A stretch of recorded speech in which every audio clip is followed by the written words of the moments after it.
here and fudge me. Of course, I had to forget something. Of course I did. Thanks, Rafaela.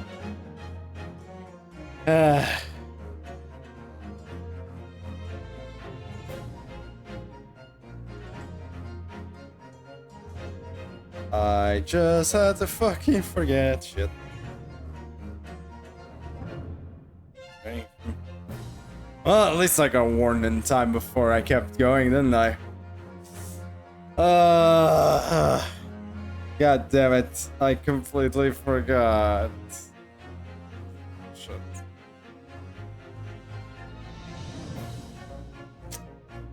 Well, there we go. Now it's correct. My life. This is what I get for waking up early. I forget shit.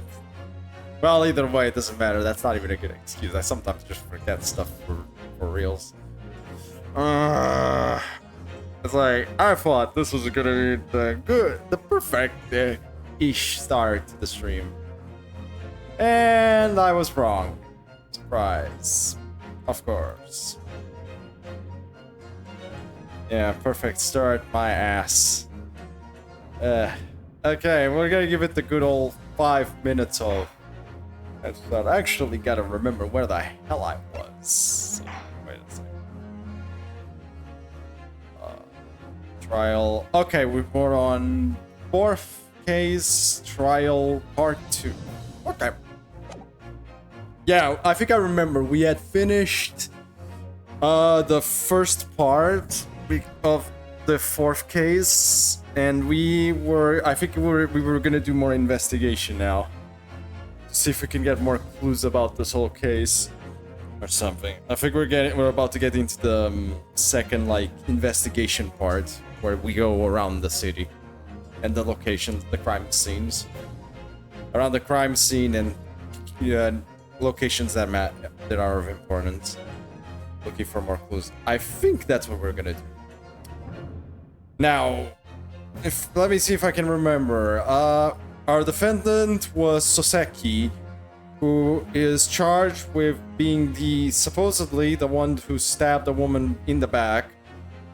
Not homicide this time, attempted homicide because the woman is alive. I remember that bit. There was also, let's see, there were some things that happened around the place.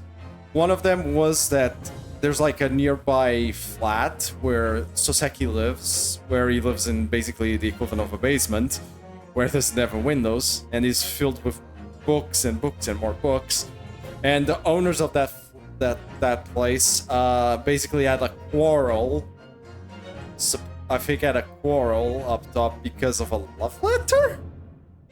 Something like that. Outside of that, there's also that extremely pompous jester character that has appeared that I don't really remember if he has had any impact right now on anything. Outside of that, I'm pretty sure we didn't clear Soseki's name yet. We're just last thing I remember is the carriage going in flames. We are way beyond that case already. That was at the very beginning. I don't know if there's more outside of that after that. Because I'm pretty sure we were gonna start the investigation now. The second investigation. This is already after the first trial as well, so... Yeah, also in the first trial there was also the cop and waifu. The husband and... boyfriend and girlfriend, or husband and wife? I don't remember now. The husband and wife we... cross-examined as well. I don't know if there's another one. If there is, I don't remember now. Okay, either way, I think I gave it around the 5-minute mark now. Yes, I'll give it like 20 more seconds. And we will start. So it's proper start. Give it.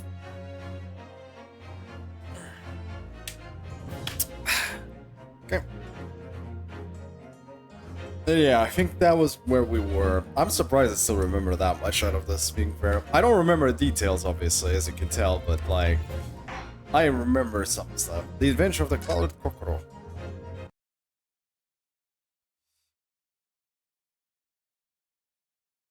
The Adventure of the Clouded Heart? I don't know if Kokoro has another meaning besides heart.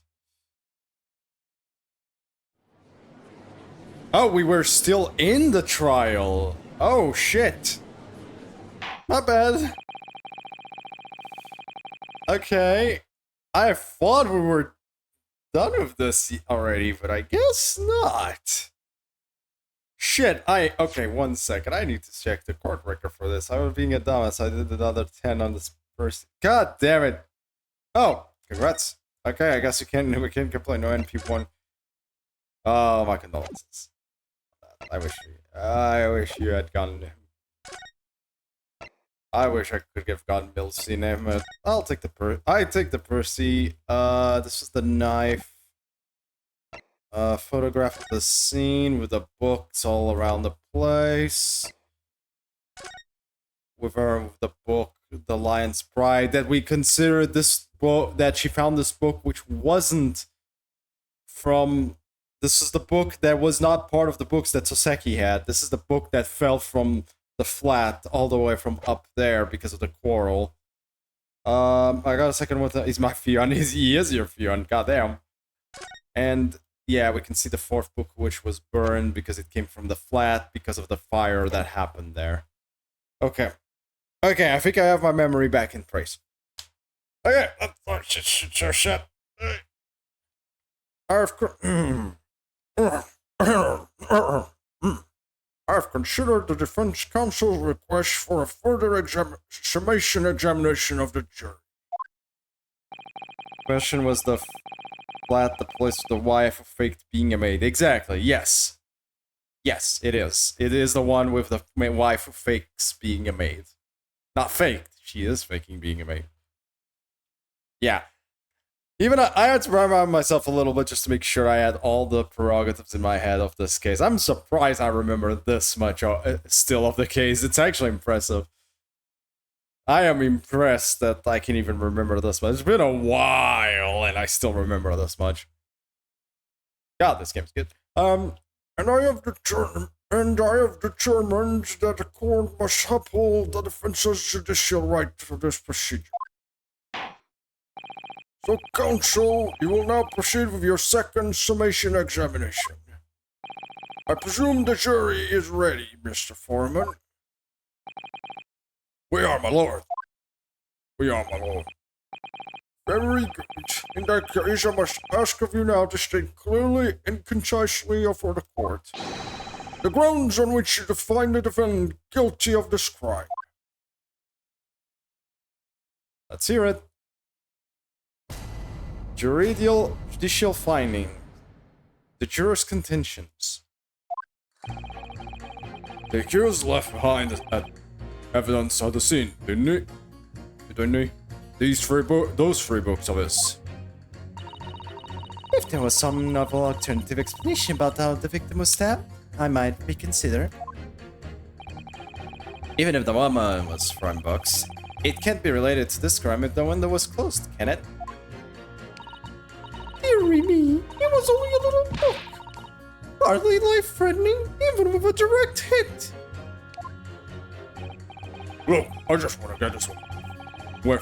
If I don't bring home something tonight, I'll be in a tidy bit of trouble. Come to think of it, we had a fire at a while ago. It gave me the sneezes. Wait, what? How did you get the sneak? Okay. Yes. Considerably more tangible arguments from all members of the jury this time around, it seems. With one notable exception, of course.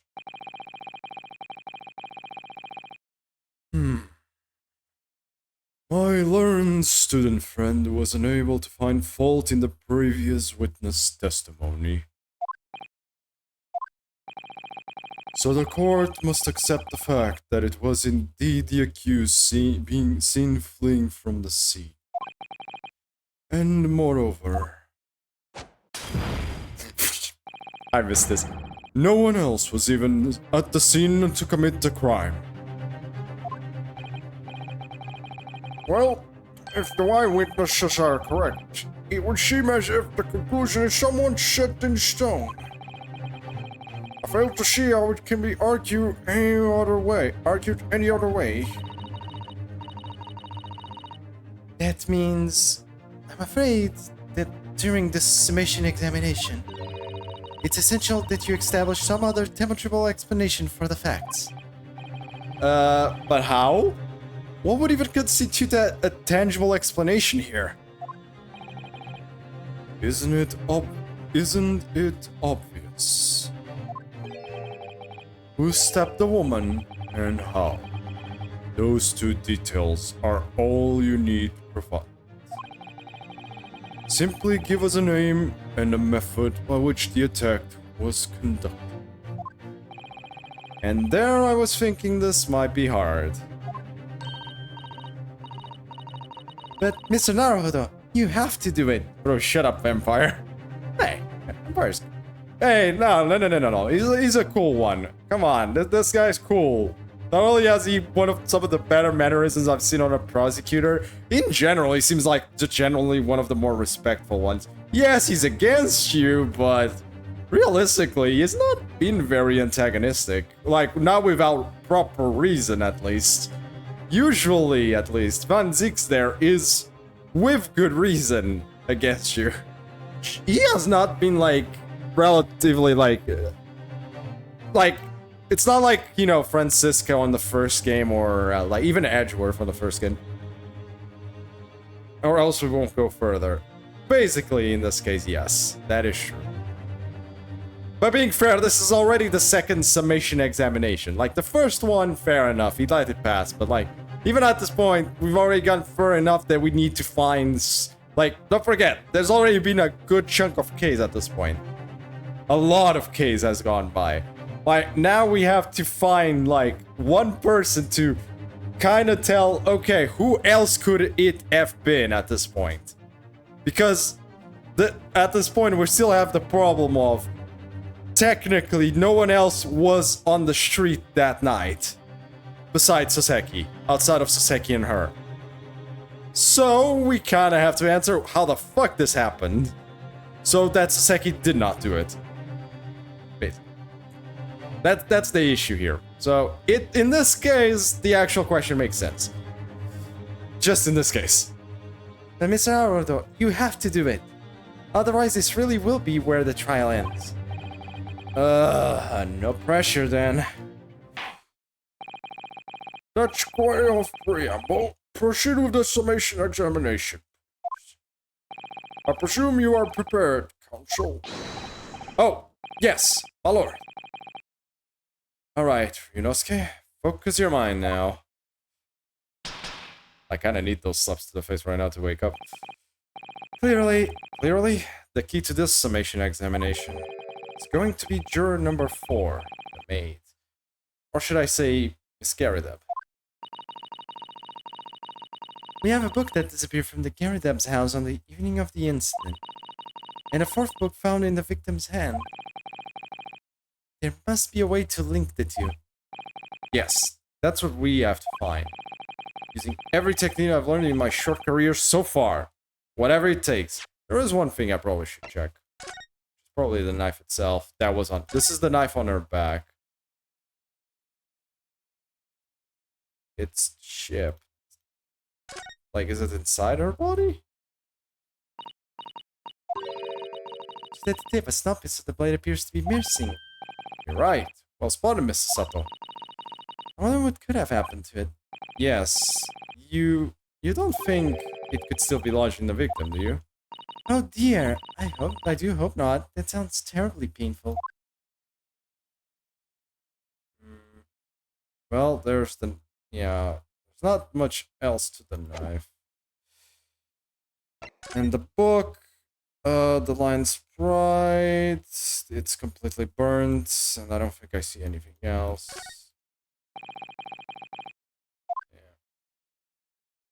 Yeah, the only thing they'll talk is about that.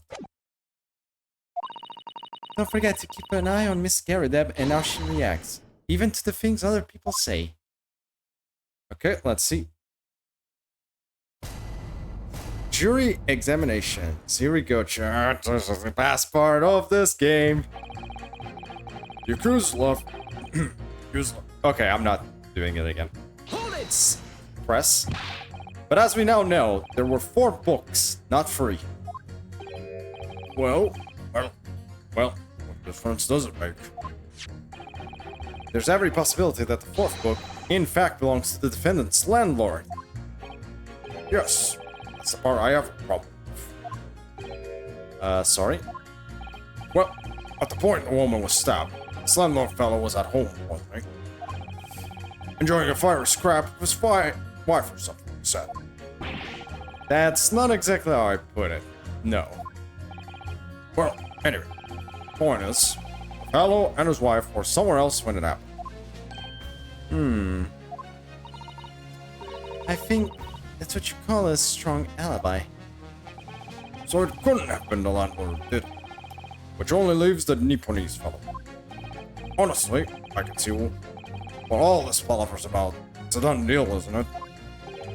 I suppose it is, since I've nothing witty left to say. Even Ryonosuke's like, I'm kinda out there. If there was some type of alternative explanation about the victim himself, I might reconsider. So, you might be willing to change your decision, you mean? Oh my. Such delight on your face. But I'm afraid I shan't be swayed by emotion. Despite what you may think of me, I am a very modern, metropolitan, and rational woman. That's great. If one reads the morning papers, it's all forgotten by tea time, isn't it? So why read them in the first place? You see? Modern, metropolitan, and rational thinking. Wouldn't you say? Wouldn't you say? Wait, what? Wait, what? If one reads the morning papers, it's all forgotten by tea time. So why read them in the first place?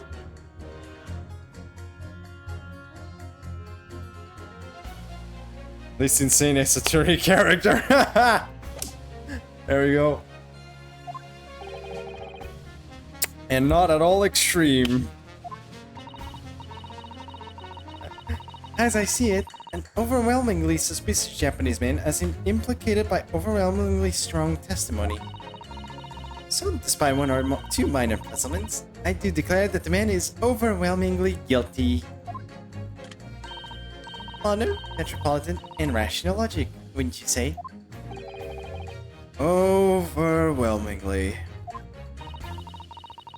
But us modern guests are always delighted to embrace new fads, you know? So I'd be only too happy to consider an exciting new theory if you could come up with one. I'd be happy to do that, too. If only I could. Let's do our very best not to disappoint the mother and metropolitan young lady. Right. I'm glad you omitted rational there.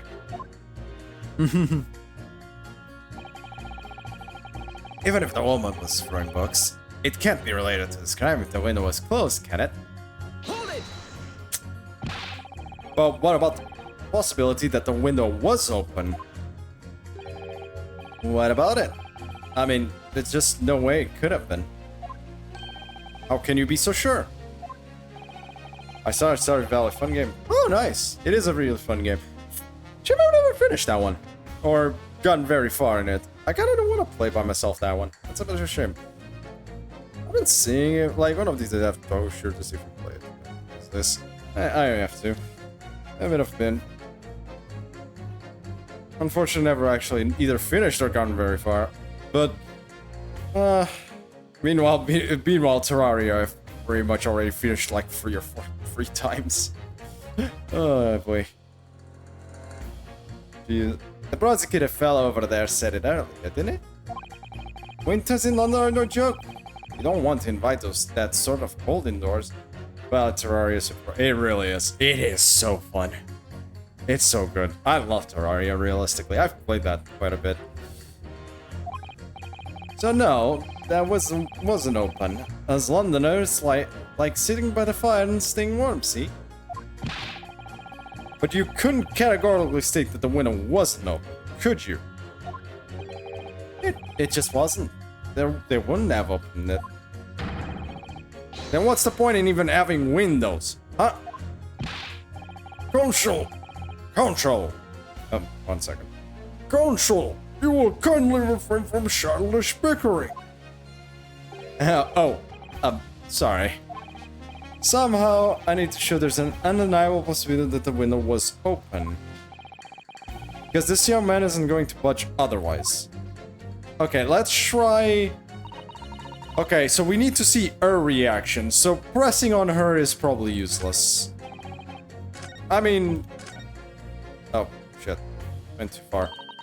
We need to demonstrate who, apart from Miss Natsume, could have attacked the young man on the street. As well as how he or she could have done it. Yes, but once again, the jurors' statements are full of personal prejudice. A lot of them seem convinced they're right, even in the face of logical arguments to the contrary. I think you're going to need to pit them against each other to force them to accept an alternative explanation. Yes. I don't necessarily need to find contradiction between their assertions, just a connection might do the trick. Alright. Alright, I'll see what I can do. If anything stands out, I'll go in for a strike. That's the spirit. Yay. Until now, there's not much. Oh. Let's see what she has to say. But the little book was on fire at the time, was it not? With flames of love, I'll have you know. Oh god, I have to do this voice again. There's really no such thing as a loving incendiary bomb. Well, he brought it upon himself. I love that the guy on the side just like, nope, I'm not dealing with this shit. It's playing with fire to betray your fiery love. Isn't it? Well, don't you agree? Oh, well, any kind of betrayal is certainly a bad thing, yes. But I think the argument might have arisen out of your misunderstanding, Miss Garadab. Never you mind that. Never you mind that. The point is, we're just having a jovial little dispute. Nothing more. I don't have any more of those suggestions that it was anything whatsoever to do with this crime. Also, goddammit, stop trying to slap the guy on your left, woman. Bye. The man is like, just... Jesus Christ, woman, come on, give me a break. Right, well, we'll see about that. But what about juror number 5? He doesn't seem to be turning a hair at Miss Garadab's relentless onslaughts. Yeah, I know, right? It's almost as though he's used to it. What a gentle soul he is. Indeed, goddamn, give him a prop. Look, I just want to get this over with. I don't bring home some break tonight. I'll be in a tiny bit of trouble. You just want to get this over with? How can you sit there and say something like that? A man's future is at stake here. Well, live and be both then, like I said before. What? I told her what. I'm a day living. I don't bring home some righties with me tonight. You'll find me falling face down in the flames tomorrow morning. What? You heard me. My missus isn't one to mess about, you know. She can be fierce, believe you me. Another shining example of marital bliss, then. The situation like this cropped up the other day. It was, well,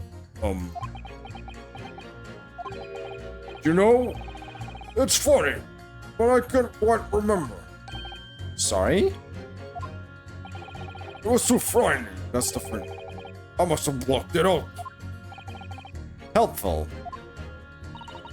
I wonder if Mr. Beat will ever be dragged into the flames by a scarf. Don't even go there, Mr. Sato. There must be some way to jog his memory about this.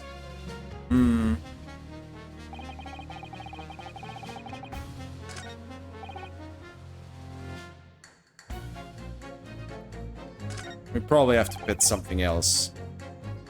I guess we gotta go through this juror because I've seen nothing yet.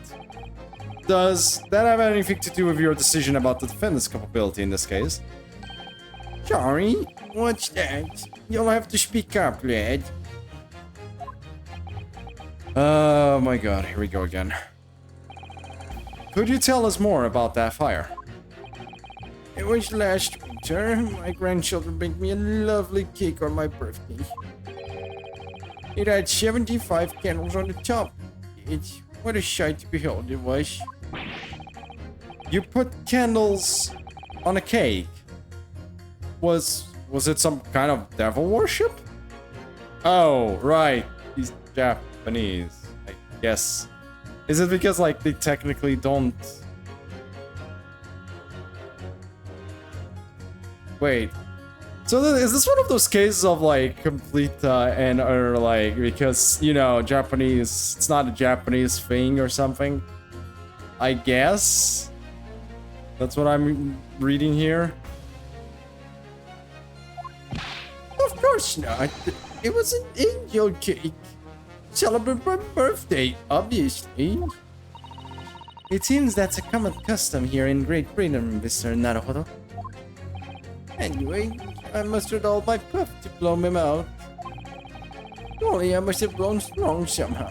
The flames didn't go out, but the candles went flying all over the room. Furniture cracked and everything went up. The whole place filled with smoke. Definitely sounds like devil worship to me. And by the sneezes, I presume you mean a cold. But how did you catch a cold from a fire? What a fiasco it was. The grandchildren, bless them, threw water over me as they tried to put out the flames. And then, because the whole room had filled up with smoke, of course, we had to open all the windows to clear it. Aha! Finally, we have something to work with. Now we have a reason for juror number 3. There we go. Well, technically it was obvious for anyone that has a brain cell and knows how a fire works, right? So remember, there was a fire on the flat of the wife and the husband quarrel. It was an actual fire. So there would be a reason for them to open the window. We can now pin devil worship on him and have him executed. Fuck's sake. God damn it. Probably, at the rate we're going, you probably could, but okay, then let's try not to go into the devil worship thing. We're gonna stick with the other option of just simply, you know, the other thing. Okay, but we're gonna not go that route. Okay, moving on. The windows. The biting white winter rushed over me like the devil dancing on my grave, it did. I caught a terrible cold from it. It put me in hospital for a while. I won't forget that birthday in a hurry. I knew it was a devil worship all along. But something about this old man's story is playing on my mind for some reason. Yes! Okay, now this is a repeat from what we had before, so I can just go. Now, here's a question. Can I pit... Even though it was from, it can relate to a crime when it was closed. That's where we can pit it with. Yeah, winter house fires are dire. You have to open windows to clear the smoke. That's when the chill gets you, see? Yep, there we go. We can now pit juror number 3 with juror number 6. Because juror number 3, whole reasoning is that they would never open the windows because it's too fucking cold. But because there was a fire and there was smoke inside, they had to open the windows, otherwise they'd probably gonna suffocate and die. So... Objection! These two juror statements clearly contradict one another. They do? Oh, exactly, counsel. Don't point at me again. I told you it wasn't me. Hmm? What's that you say? Speak up, lad, speak up. Juror number 3. Do you see? Oh, me? See what, sir? Sir. Did you hear juror number 6's account of his birthday celebrations last year? It seems, despite being a Londoner, he once opened his windows in the middle of winter. Well, yes. Well, yes, of course, because it was an emergency. I mean, obviously, if the room was filled with smoke from a fire, then you'd be mad not to open the... Oh! Yep, exactly. On the day in question, at the time of the incident, there was a fire in the Garidab household. And Mr. Garidab had the following to say about it. The whole place filled with smoke. Oh my. Oh, my hat. Oh? What's the matter, Miss Garidab? Excuse me. Juror number 4. Do you have something to say about that? Come on. So chat, this is the moment we have to kind of question something, so we're gonna just question one thing. How do I acquire this infinite teapot? Like, how much tea can there actually be inside of this one teapot at this point in time? Like, that is one infinite teapot, infinite tea teapot. Like, god damn, we're... A, how the fuck do you do that? B, where can I get it? Also, goddamn, she is chugging tea like there is no fucking tomorrow. That is freaking impressive. God damn. Miss Garrida. Oh, dearie me. What is the meaning of this? How dare you imply that I'm hiding who I really am? It's imperative that you confirm something for the court. So please, it's time to drop the pretense now. What is it? When the fire started in your house that day, did you or your husband open the window? Well, I beg your pardon? What are you insinuating? The room would have been thick with smoke after the carpet and bookcase caught fire as they did. In a situation like that, it's inconceivable that you wouldn't have opened the window. What if we did? Oh, alright then. Yes, you're right. My husband was frantically trying to open the window. Which can't have been easy since I continued to give him a justly deserved book battering. Even though your house was on fire. Oh, you never stop throwing until the anger subsides. It would be terribly bad for the nerves to do otherwise. Of course. I should have realized. That's a significant step forward, Mr. Naruto. You've managed to establish that the window was open. We simply must have that added to Miss Garadub's formal statement. Okay, so we got that one. Oh, you mentioned it. The window was open at the time, but it's clean forgotten. But it's true. So, can we pit it against this? Okay.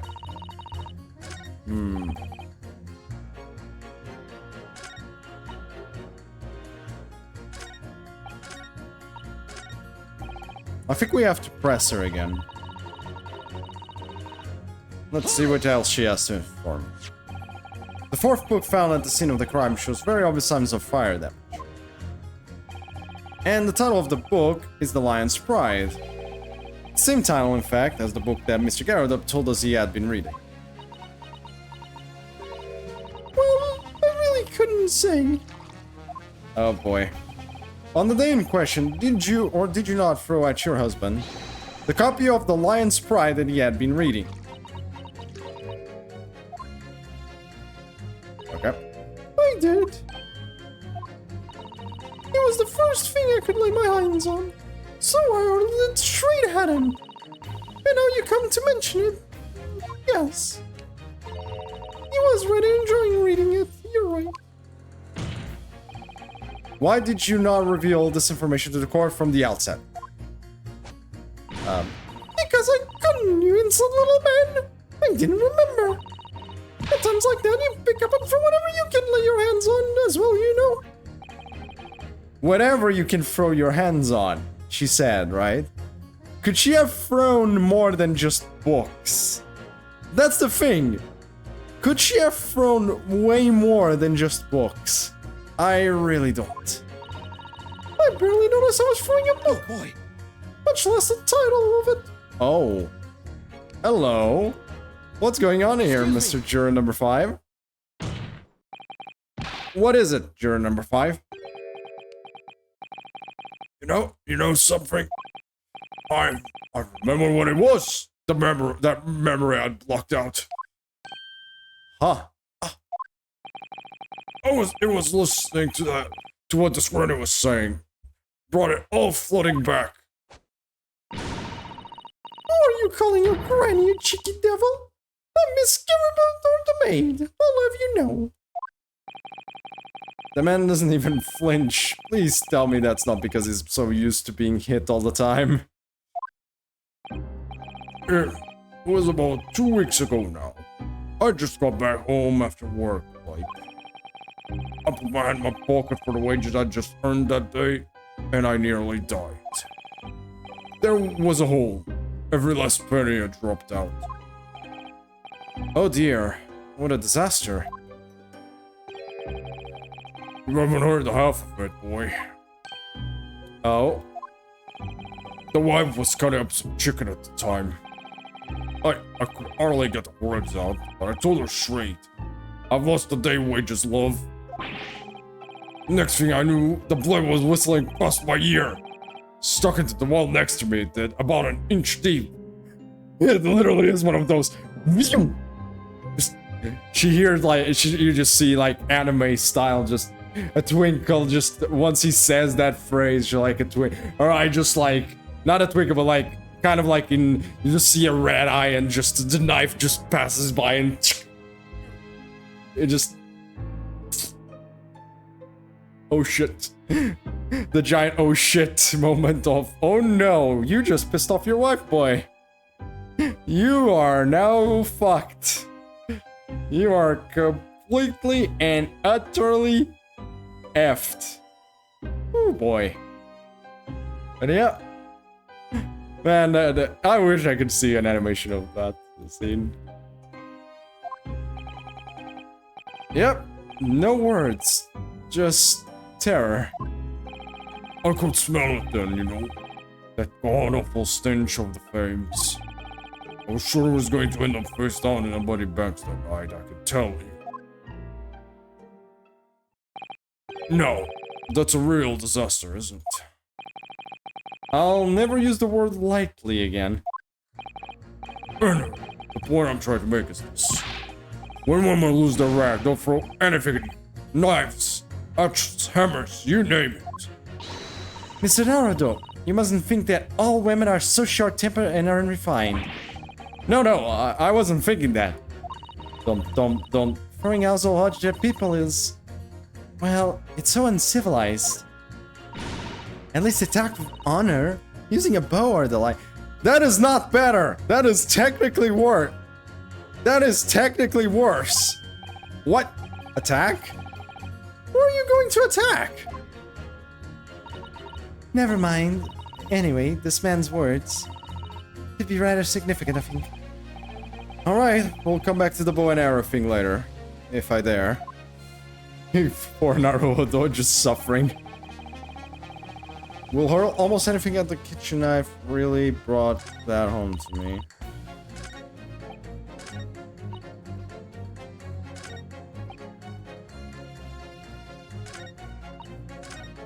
I don't know if I can do this, but maybe this is a theory. I guess we can use the theory of it.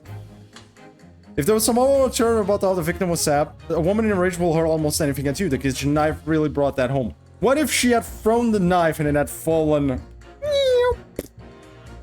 Maybe? Objection. Yep, that... those such clearly have a deeply significant connection. Good grief, you mean they don't contradict each other? Explain, counsel, at once. Yes, they do not contradict each other, but they give the reasoning that juror number 2 wants to possibility how could she have gotten stabbed. Well, juror number 2, do you think perhaps that this could be one such novel alternative? Oh my, whatever do you mean? An alternative explanation as to how the victim was stabbed in the back. What are you talking about? We've demonstrated the fourth book, The Lion's Bride, that was found at the scene of the crime, originated in Mr. Garrideb's room on the top floor of his house. Therefore, it's equally possible that some other object besides the book could have found its way from the Garrideb household to the street below. What's that note? After all, Miss Garrideb could have thrown any number of different objects at her husband. Isn't that right, juror number 4? What are you insinuating now, you little beanpole? That's an insult? Okay. I'm beginning to think that ever since the true origins of this book came to light, perhaps she's had a feeling this might be what happened. Oh, shit, misclick. Now you listen here, you Eastern Gala. As the foreman of this jury, I demand a straight answer. You gave us this yarn about some other object making its way out of the house. But what? What is it? What was it? I'm really taking a big gamble here. That was a bold accusation to make, but I haven't any real evidence to back it up. But I'm certain that at the very least this warrants further investigation. Alright, Mr. Foreman, I'll try to explain the defense's theory. The other object found its way from the Garrett office to the scene of the crime was the jackknife. Take that! Which would make... It still would technically make sense. I mean, she was grabbing just about anything and throwing. She could have grabbed the jackknife and thrown it at him as well. Juror number 4, Miss Garrideb. What now? I must apologize in advance for this. But I need you to confirm something else for the court. This knife... Have you ever seen this knife before? Oh! Good lord, Counsel. What on earth are you doing? That's the weapon that was lodged into the victim's back, man.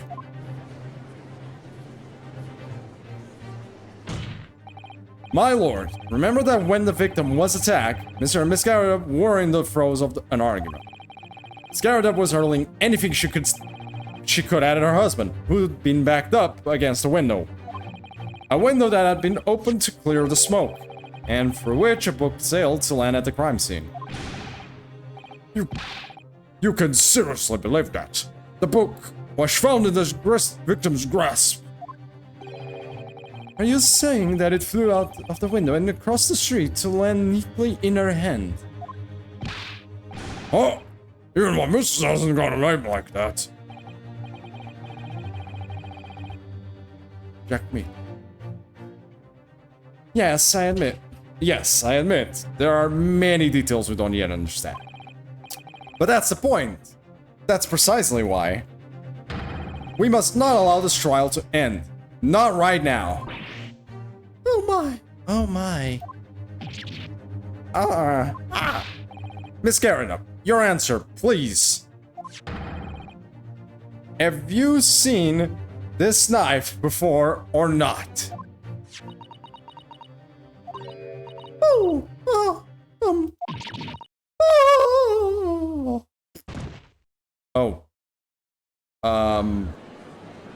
Well, that reaction tells a lot, doesn't it? My lord? My lord, I wish to change my decision. Oh, that was easy. I'm a woman of my word, after all. Thank you, madame. Yes, I agree. I certainly didn't see this coming, but I just don't think it would be right for this trial to come to an end now without so many unanswered questions. Mr. Foreman? Even Mr. Foreman joined us on that one. I'd have to agree. Not that I think the granny did it, I mind. Yes, you know what? I'm not quite happy about this at the moment either. All together now, ladies and gents. Ladies and gents. Ba-ba-ba-bum. We're back to okay. We're okay again. Whew. We did it. Oh, congratulations, Mr. Naruhodo. I miss this music so much. Woo! So, as a result of the defense's summation examination, a member of jurors' leanings have changed. Two jurors called guilty against four now calling innocent. Accordingly, the opinion of this court is divided. And the trial will continue. We're not done yet, chat. We're still going with this. Whew. Okay, we got through that one. Okay. And now we have to deal with Van Zeeks again. Oh boy. Now then, Lord Van Zeeks, how does the prosecution wish to proceed?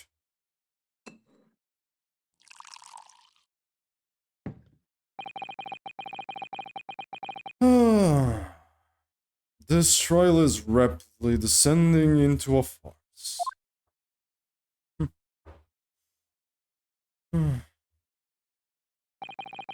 Like a corked wine, the first few sips are bitter enough.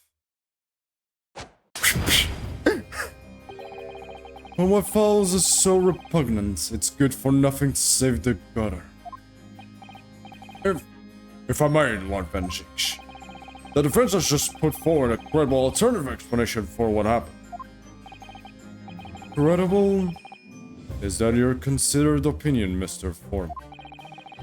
The defense's argument is a joke to which I barely know how to respond. But let me start by insisting that you must all familiarize yourselves better with the relative positions of those places being discussed. What do you mean by that? What's his angle this time? Actually, even I might be able to explain this. So... oh god, so... The square where Mr. Natsume is lodging is also where the couple is. Right? I'm pretty sure they're in the same building. And the X is where it happened. God damn, that is one hell of a throw and a half. Jesus. That's one hell of a throw. What's his angle this time?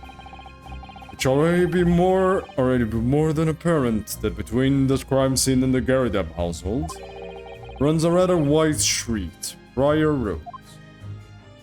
Yep. Which means that a distance from the Garideb's house to the scene is some, yes, 15 yards. Let me see, 15 yards. That's around 14 meters. 14 meters? Oh, that's a little farther than I'd imagined.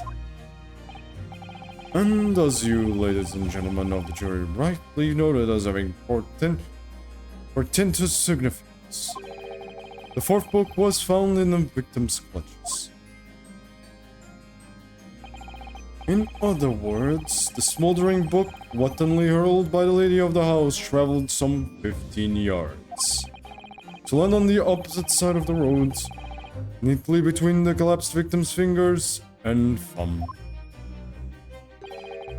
Is that your final conclusion, my learned and deluded friend?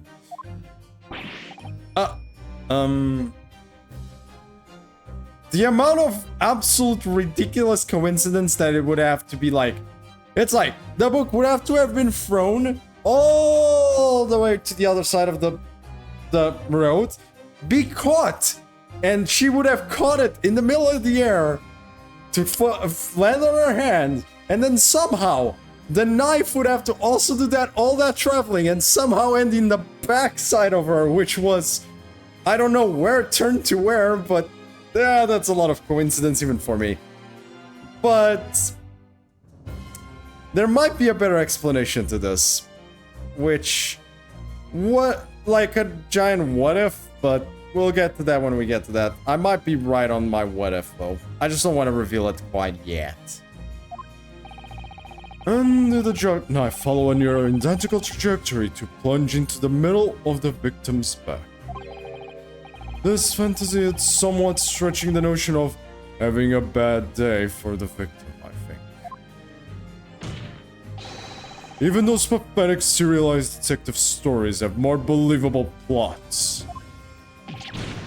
Ah! There's nothing I can say to that.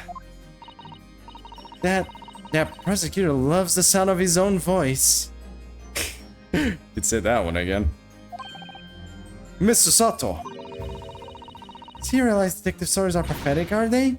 How dare he? Maybe let's pick our battles here. My lord, might I be allowed to speak? As judicial assistant, you may speak for the defense. Yes, go ahead. The prosecution may consider the idea a fantasy, but what the defense has postulated was believable enough to persuade the jury to change its leaning. And as such, the court has a duty to explore this alternate explanation as thoroughly as possible. To that end, Welcome back.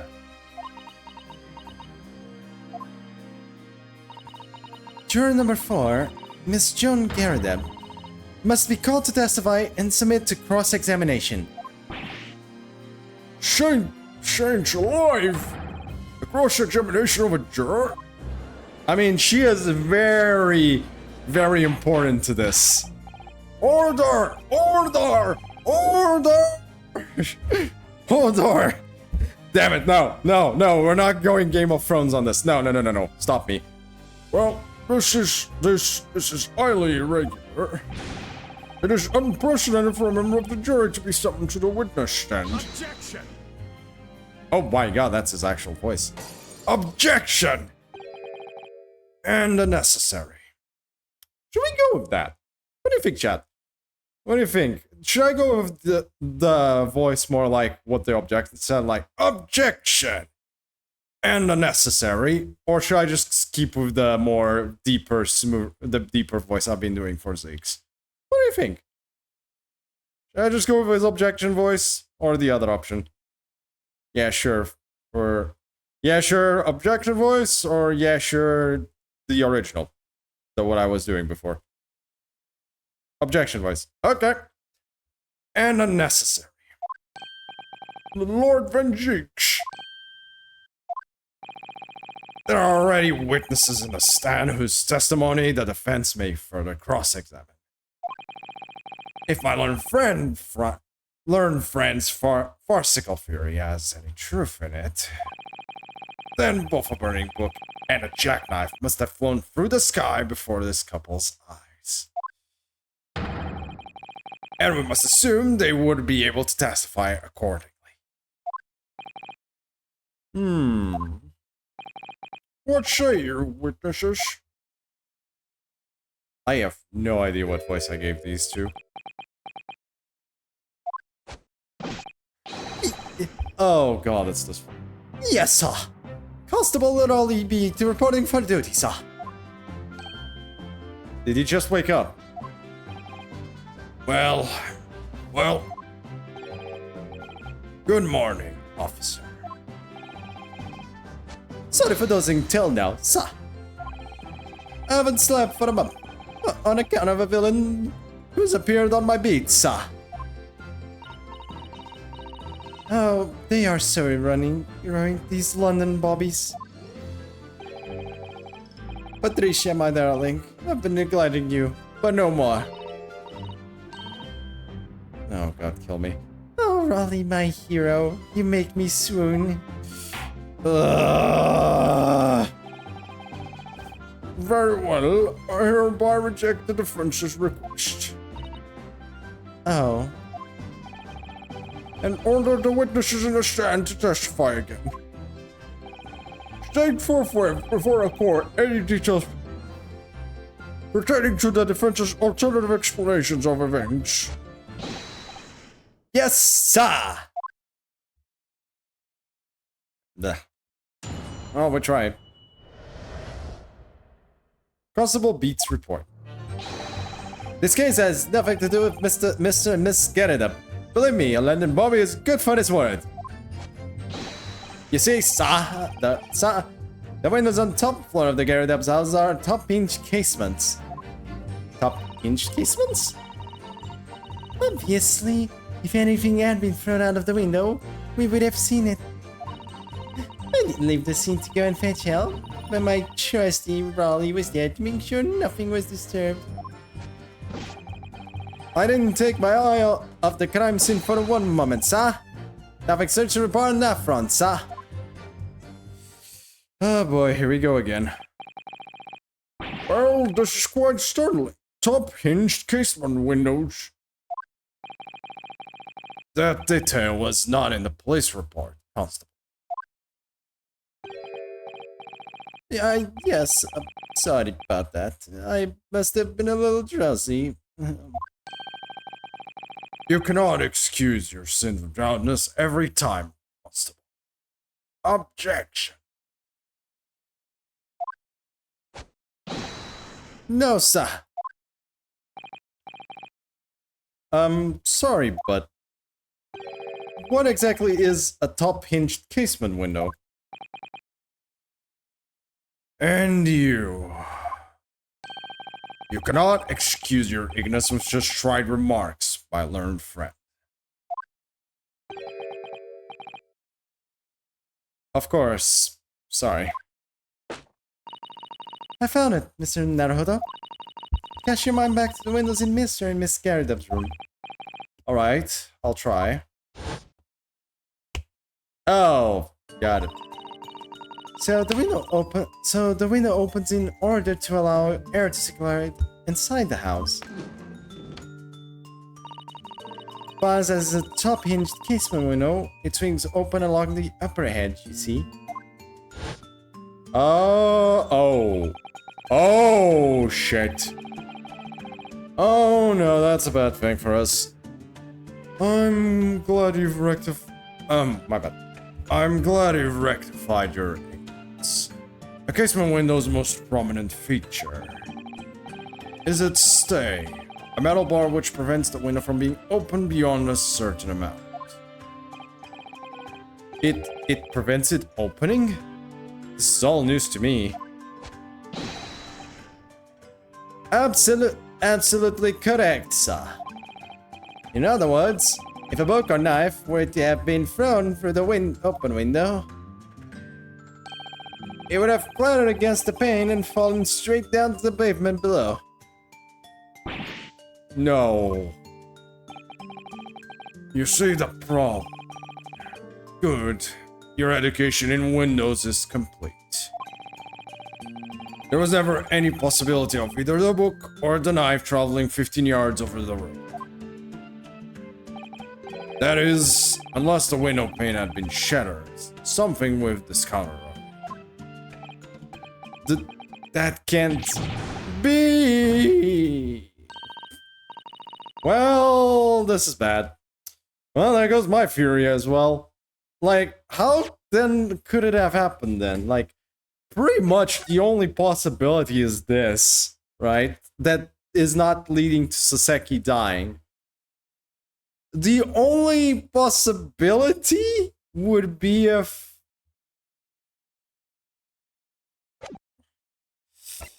Like, the issue is like, where... We have very little, like... The thing is, she has the book. Like, but this leads to problems. Because nonetheless, she still has the Lion's Pride book in her hand. Right? No matter what, that book is in her hand. That is there. So, how the fuck did she grab this book? If she, like, the only other possibility is we're completely wrong on where the murder, or on where the attempted murder, not attempted, on the attempted murder, or where the attempted murder took place. And the attempted murder didn't take place on that side, but it took place on this side, right? But we've been going by but the body was found on that side. So someone moved it? Like, the only thing I can see is, like, someone, like, the murder happened on the left side, which would then correlate for all of this being able to happen, right?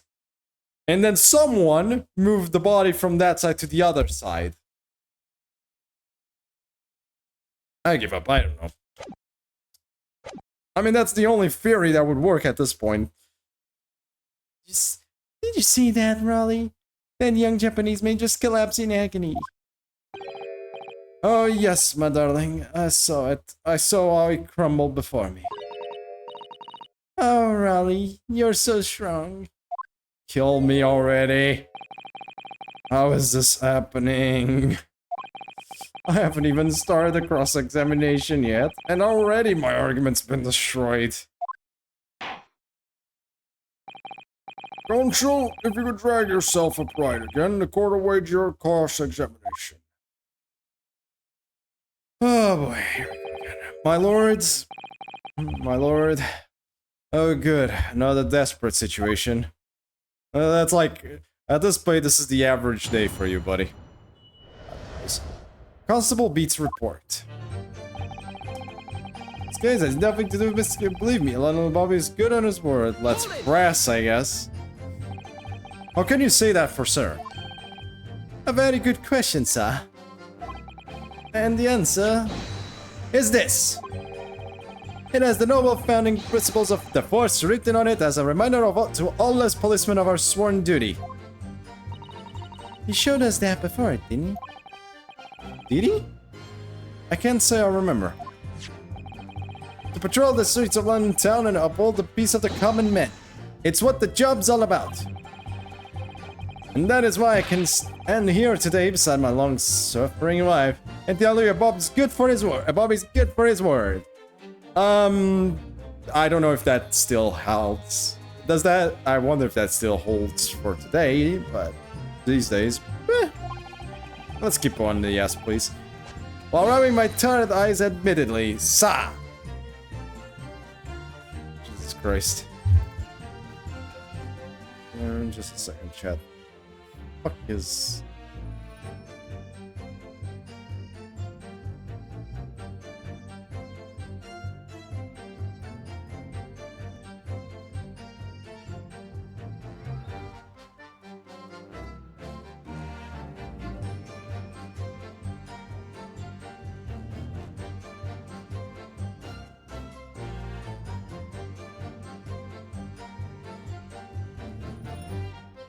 Well, I'll have to check that later.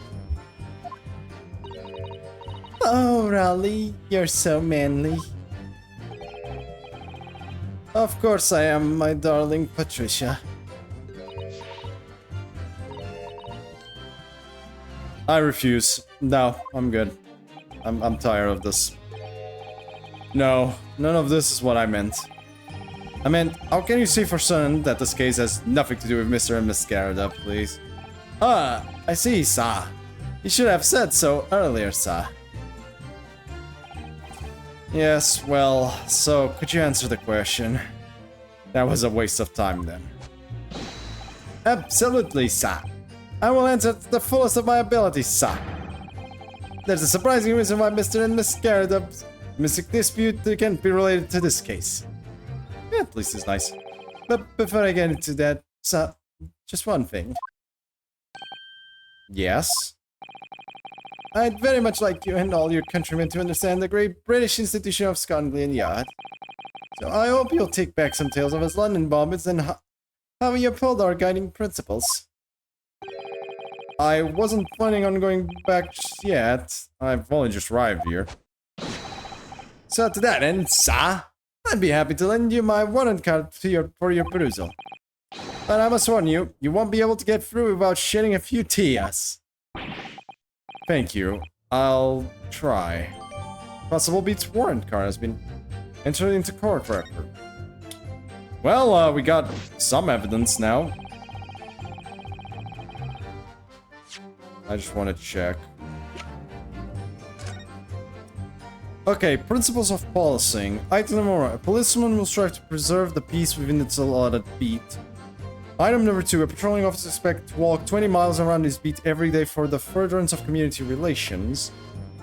Metropolitan Police Regulation. Oh, this is personal policing, and then there's the Metropolitan Police Regulation. Item number 1. Any crimes are under the jurisdiction of the beat in which they are discovered Item number 2. When a crime is discovered on his beat, a policeman must assist with initial investigations and help detectives. Okay. Interesting. Let's keep pressing, because that's all we can do. By which you mean they don't open fully, is that correct? Yes, sir. They're just there to allow a bit of air through the house, you see. So they're restricted as to how much they open. And therefore, anything thrown out of the window from inside the room would simply strike the pane and fall to the street directly below. For clarity, allow me to mark the map. Here is the location where objects would have fallen.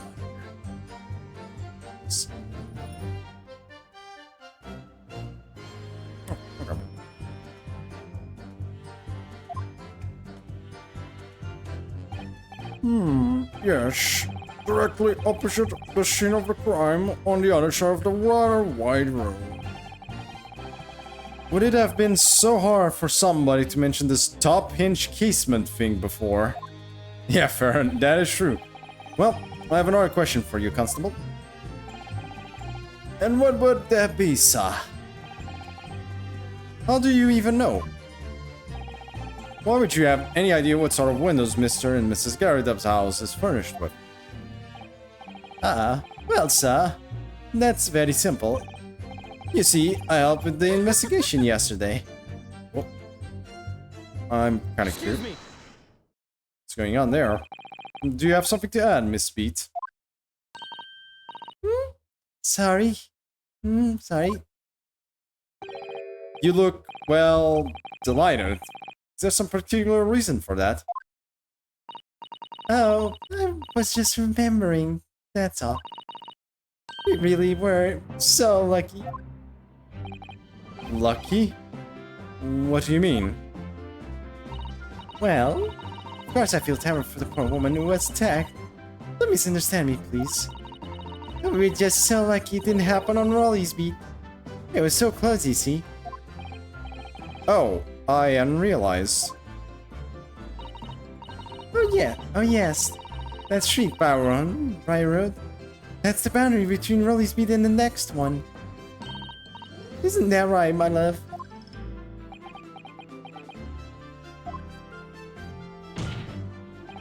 Constable Beat. There we go. Oh, yes, yeah, that's right. That's the reason I was helping out with interviewing the occupants of the Garridub household yesterday. Their house is on my beat, you see, sir. That really was cutting it close then. Constable, I wonder if you could clarify something.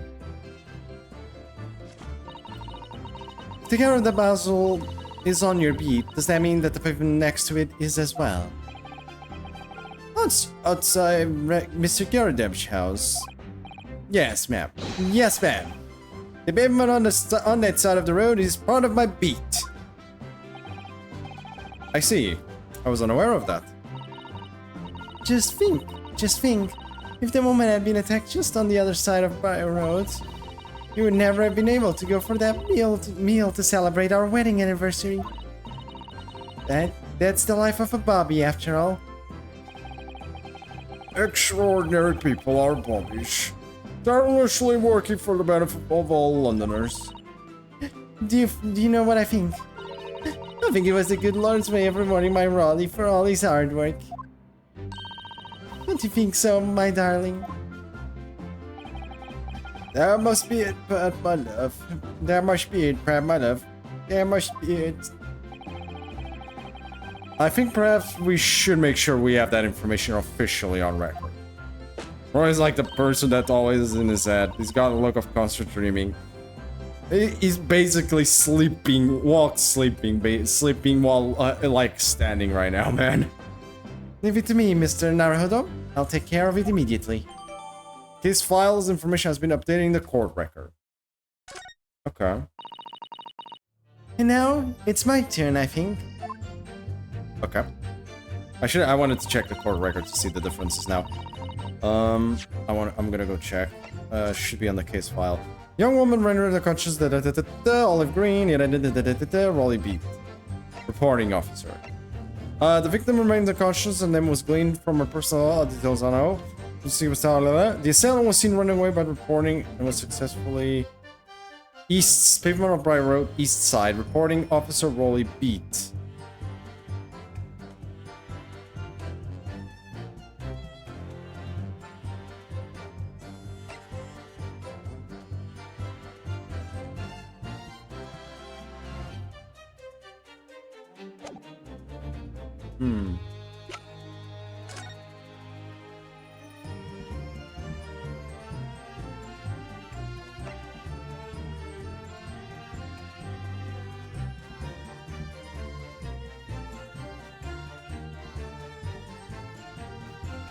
On his beat, so that is outside of his beat. We'll see. Hold it! Let's keep going for now. But according to my notes here, the sun had gone down already and it was dark. Oh, but Rolly and I were strolling along, gazing at the night sky and looking for our lucky star. Sorry? The star that will guide us to eternal happiness. Can't it guide you to answer the question? It's a flaming book that... If a flaming bird cut across the sky in front of us, it would have lit up like a shooting star.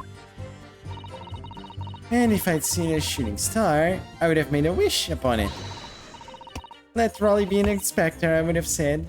3 times at least. Of course, with the smog and everything, we couldn't actually see any stars. In short, I tried to say that neither a book nor a knife crossed the sky before. Yes, sir. That is correct, sir. As sure as night sky in London is starless, sir. Certainly seems like they're telling the truth. And then we saw the poor woman fall to the ground, so we ran straight over to help her. Okay. I didn't leave the scene to go and fetch help, but Rolly was there to make sure nothing was disturbed. Okay, let's keep going. Yes, you said that you went to a nearby police box to fetch another officer. Is that right? That's right, yes. If it had been on Rolly's beat, I would have known exactly where I was going, of course. Don't feel bad, my love. You can't be expected to know the location of every police box on every beat. So Rolly told me the way, only I sort of got a little lost on the way. Tricia, my darling, that's why I love you. Your terrible sense of direction is bewitching to me. God fucking damn it. Nope. I'm good. Moving on. Oh, please. Yep, I'm with the MC on this one already. Please stop. So, I suppose I was gone for about 15 minutes. But like I said, Rolly was at the scene the whole time, making sure nothing was disturbed. I was off duty at the time, of course, but a true Bobby is never really off duty, sir. I didn't take my oath to crime scene for one moment, sir. Nothing shushy on that front, sir. Hold it! Let's hold it. Nothing to report. That's correct, sir. I had my eyes wide open on the entire time. Never looked away for a second. No one else approached the scene and nothing was removed from it. I'm sure that's that on the yard's honor, sir. Really? That seems a little strange. Beg your pardon, sir? Strange, sir? Seems altogether regular to me. This burned copy of the Lion's Pride was originally in the Garrideb household. So the question remains, how did it find its way into the hands of the victim? Can you shed any light on that, seeing as you were at the scene of the crime the entire time? That is a good question, and we do need an answer for that one. Aha! Could it be a different copy, Shah? One that just happened to be burnt as well? Even if that were possible, why would the victim have been gripping a book like that in her hand? As we can see from this photographic print, she had a bag over her shoulder. Well, Sha, the book was in the lady's hand from the moment we arrived at the scene. Is that so? There's something about the statement that's not sitting right with me. The two mysteries of how that knife ended up in her back and how that book ended up in her hand. There must be some common thread between them. Oh. Can I ask you something? Please, Mr. Lawyer, sir. Oh, yes, of course. What is it? You're doubting us, aren't you? I can tell. What? I wasn't really... I mean, what's she doing? Please, just because I'm a woman, it doesn't make my testimony any less valuable. I don't think we were implying that, but okay. You might just see me as the wife of a policeman, but I'm a woman of my word, I am. I don't think... I really don't remember ever suggesting that I doubted you. No excuses. I don't want to hear it. Oh boy. My voice will be heard. My lord, you'll let me speak, won't you? Yes, Mr. Misbeat. I will allow you to supplement your testimony if you so desire. Sometimes the path of least resistance is the sage one. That was a very loud mutter. I heard that. That Japanese man thinks a policeman's wife's sword counts for nothing, does he? Well, watch out, sir. I might let you get away with something like that, but my Raleigh won't. Duly noted, Miss Beat. Please, I humbly ask you to continue. What could she possibly be about to say, I wonder? That is a good question. It feels like an overreaction here. I know what I saw. My eyes will never let me down. My sense of this is a little off sometimes, though. Okay, let's see what you have to say about that. Miss Beat, nobody's questioning what you've told us. I saw it, I did. That evening, I saw it clearly. That little Eastern man with the whiskers and the funny curved back, slinking away from the scene.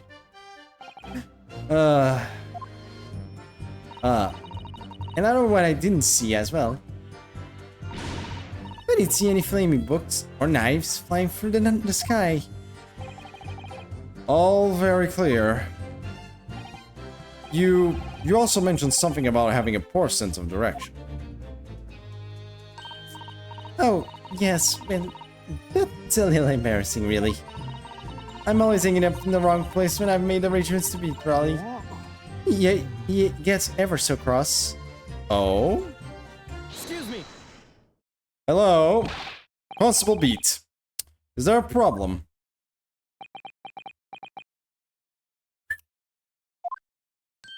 Hello? Wakey.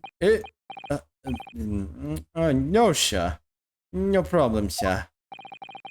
Did your wife's remark just now bring something to mind, perhaps? Oh, well, in a way, sir. Yeah, sure. I was just remembering that the same thing happened that evening is all. Oh? You mean Miss Beat lost her way? On the night of the incident? Well, you see, I sent her off to find a police box in the next beat over from mine. But she was gone a fair bit longer than what I was expecting. I thought she'd be back inside 10 minutes, but my darling was gone a good 15. Oh, Raleigh, you're such a tease. Kill me already.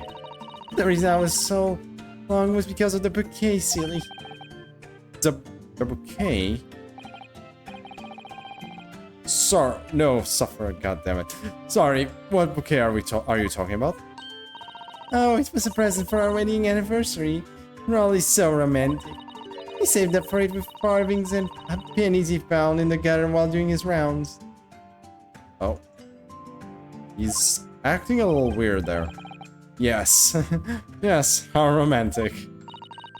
I've forgotten all about it until just now. And you, my darling? Ah!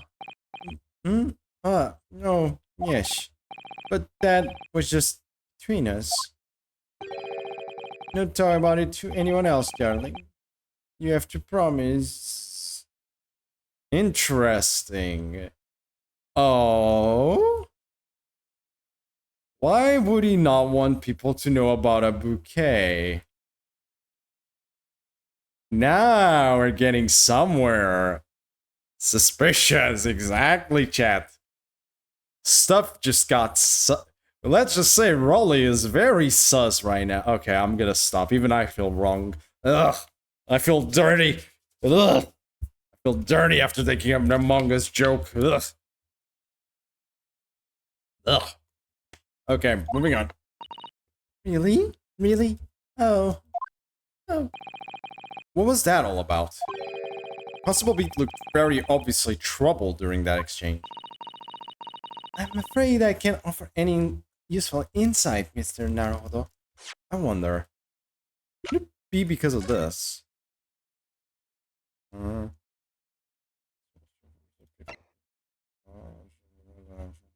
No, not really. But I'm quite sure of one thing. We have to ask Mrs. Beat about the bouquet. Miss Beat, the bouquet you just mentioned. I'd like you to add details about it to your testimony, please. Oh, really? Yes, I'd love to. Oh, hello, Venzix. What's the matter? Venzix is very quiet listening to this right now. What happened was, I dropped my bouquet and ended up losing my way for a while. Hold it! I need more information. You mean you dropped the bouquet at the scene of the crime? Yes, that's right. Oh, I was so upset.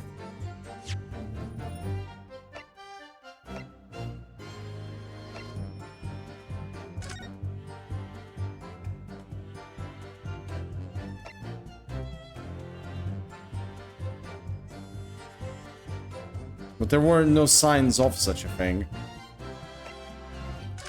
There are literally no signs of the bouquet at all in the crime scene.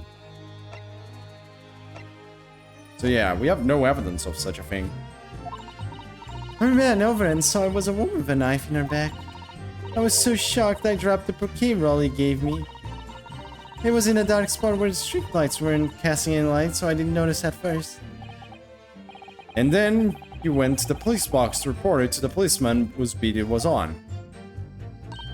Yes, and I came back to the scene together with the other constable, you see?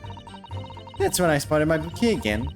The funny thing was, when I went to pick it up, it was nowhere near the victim's body at all. In case you need reminding, Miss Beat, the victim is not deceased. I was all flustered for a moment before I heard a voice calling me from the other side of the road. Your husband, presumably. That's right, silly me. I'd gone over to the wrong side of the street. Although, I'm going to blame the bouquet this time. I can think of how it got there, I really can. Oh, I see what's going on. I see now. You cheeky little bugger. You cheeky little bugger this guy is. I see what's going on. Ah. Okay. It just clicked. This whole bouquet rig. Remember what she just said? The bouquet, she dropped it near the victim's body. Right? And then, after that, the body was nowhere near the bouquet. Or the victim, where the victim had, you know, been almost assassinated. Supposedly attempted assassination. Homicide. So the body was nowhere near, which means, what if Mr. Raleigh here, because remember, he was on an anniversary date with his wife, and notice this was on his beat, on his side of the road, moved the body to the other side of the road so that he would be able to go on his date, but forgot to put the bouquet also on the other side of the road. What if? Because he was the only one near the body. Because his wife had to go, you know, find the beat, the constable of the other beat, that he sent her to go to. What if Okay. I feel like I see something here. So the bouquet somehow moved from one side of Briar Road to the opposite. What a cheeky Bobby, I know, right? Curious indeed. Isn't it? But the worst of it is, I forgot to pick the bouquet up again when we left the scene. That beautiful rose Raleigh brought me. That changed from the gutter you spent so long collecting. Oh. Oh, by bouquet. Do you perhaps mean this sorry solitary rose? Oh. Oh. Yes, yes, yes. Yes. Yes, that's it. That's a bouquet Rolly bought me for our anniversary. With all bits of change you found in the gutter. Maybe just call it a rose. Tell us, Lord Van Zeeks, where did you come by the flower? According to the report by the police officer in charge of the crime scene investigation, it was found on the edge of the pavement in front of the Garridub household. I got it. In front of the Garridub's house, although it wasn't noticed until the morning, as it lay where the street lamps cast no light. It was believed to be of no relevance to the case, since it was found on the opposite side of the thoroughfare. Oh, thank you, sir. Thank you. Can I have it back now, please? No, I think for a good measure, this should be added to the court record as evidence. Oh.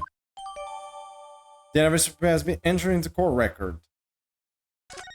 There we go. But it's a symbol of our love.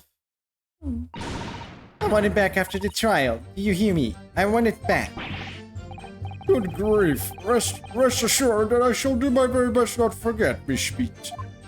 Jesus Christ.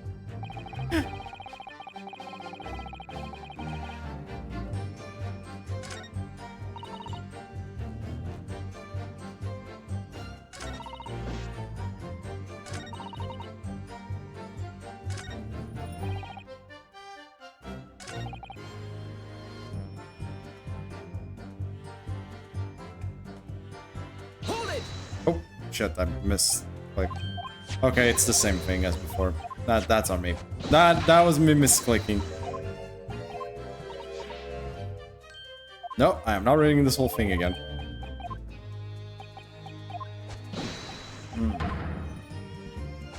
Okay, my question is, where the hell do I present?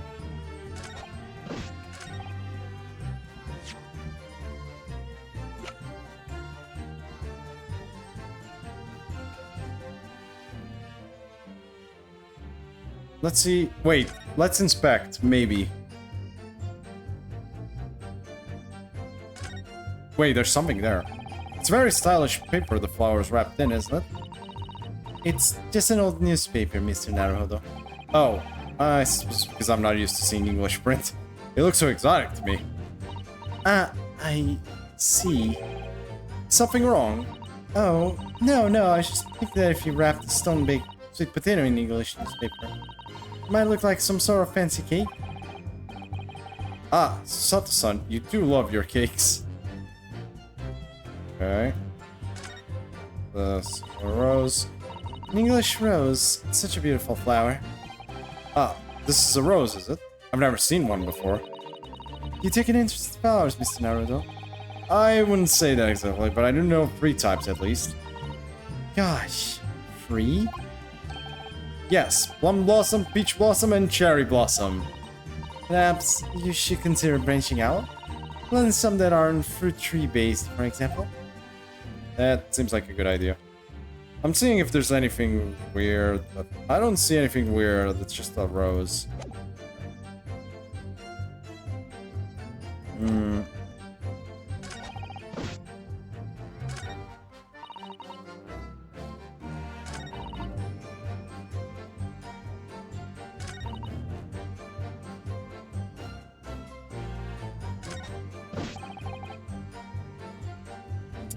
Let's see if there's we get something from an int for Susato. Well, Mr. Naruto, what do you make of all this? Yes. The whole idea of an invisible attacker has been troubling me all along, but I believe I'm starting to get a picture of what really happened here now. The fourth book had no business being at the scene of the crime. Made me sure that Miss Garrett was hiding something from us. But it's becoming increasingly clear that someone else has been hiding something from us as well. I think I might already be armed with everything I need to strike the decisive blow here. This time, it's going to expose the whole truth about this mysterious affair. Yep. I just need to know which place... Where the hell do I have to do this? Hold it! I might have misclicked again. Instead of... I wanted to present, not that! Come on, me.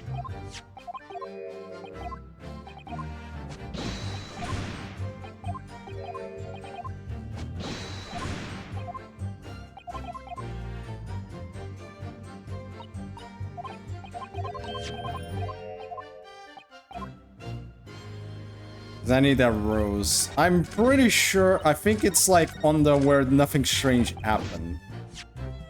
Then, would you explain to me how this came to be? Objection! Yep, the rose over here. It has to be. Your claim, Constable Beat, there was nothing to report in the 15 or so minutes you were guarding the scene. But that cannot be.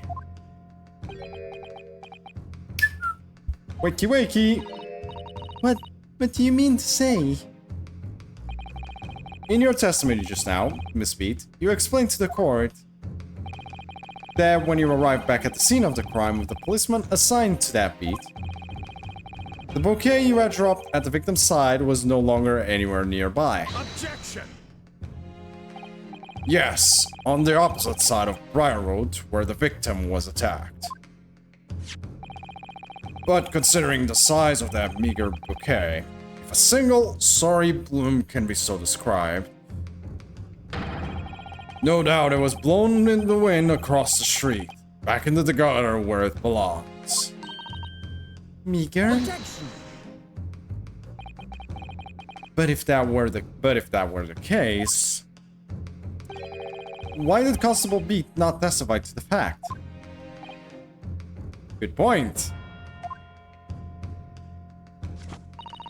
No one else approached the scene, and nothing was removed from it.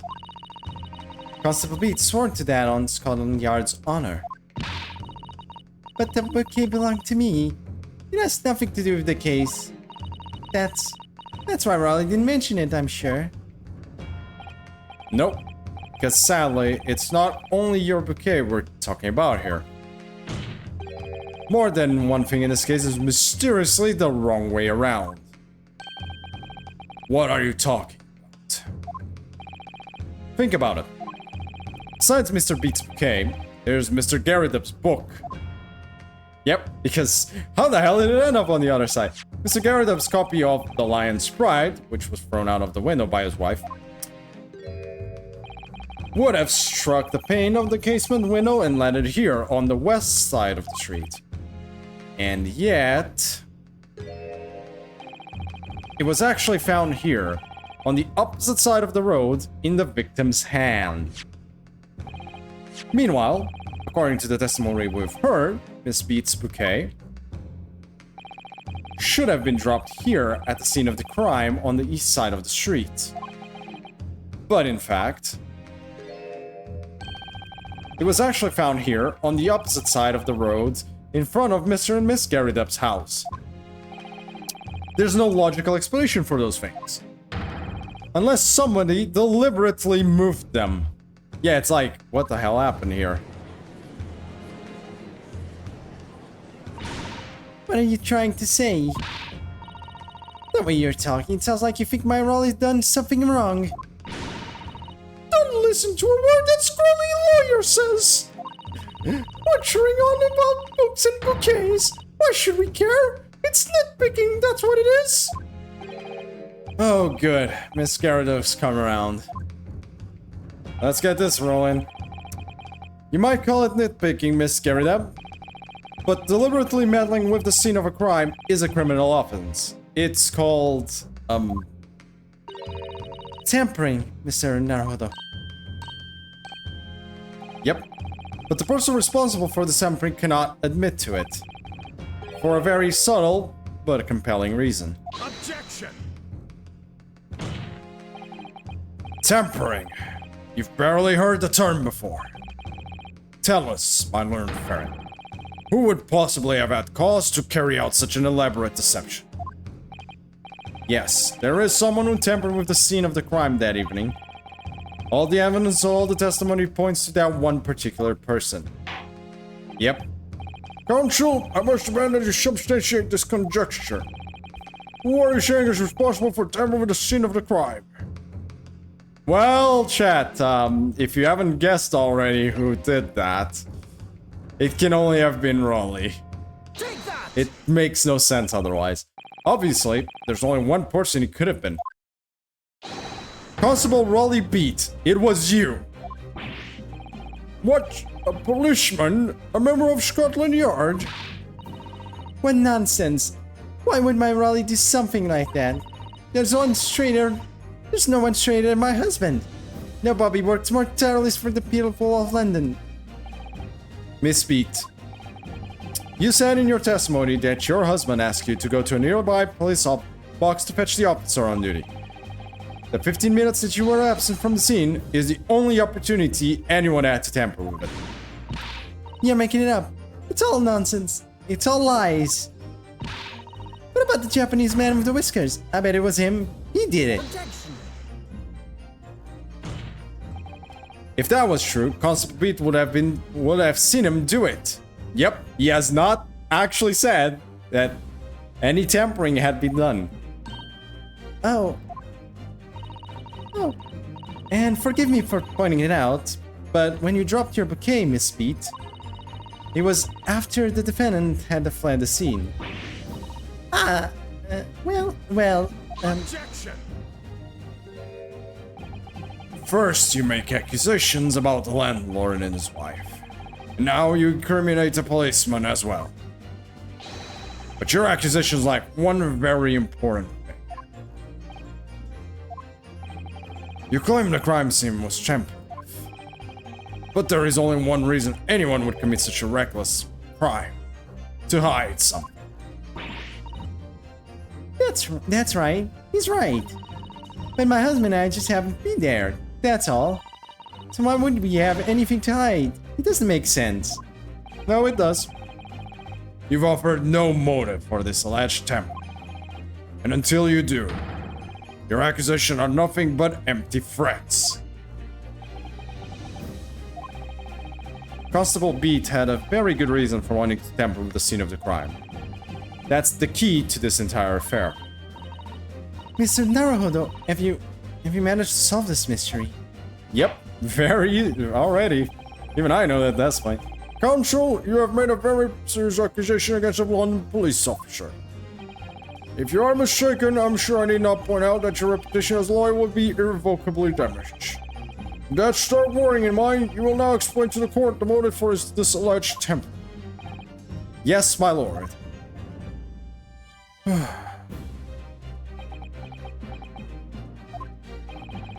Constable Meat's motive for tampering the crime scene was to hide where the victim fell.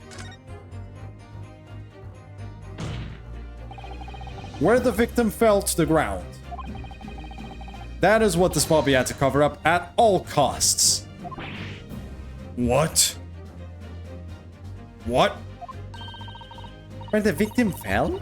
You mean where she was attacked? What are you talking about? We told you at the very start, didn't we? On the pavement of Briar Road. We saw it happen, remember? Flabbergasted. I know, right?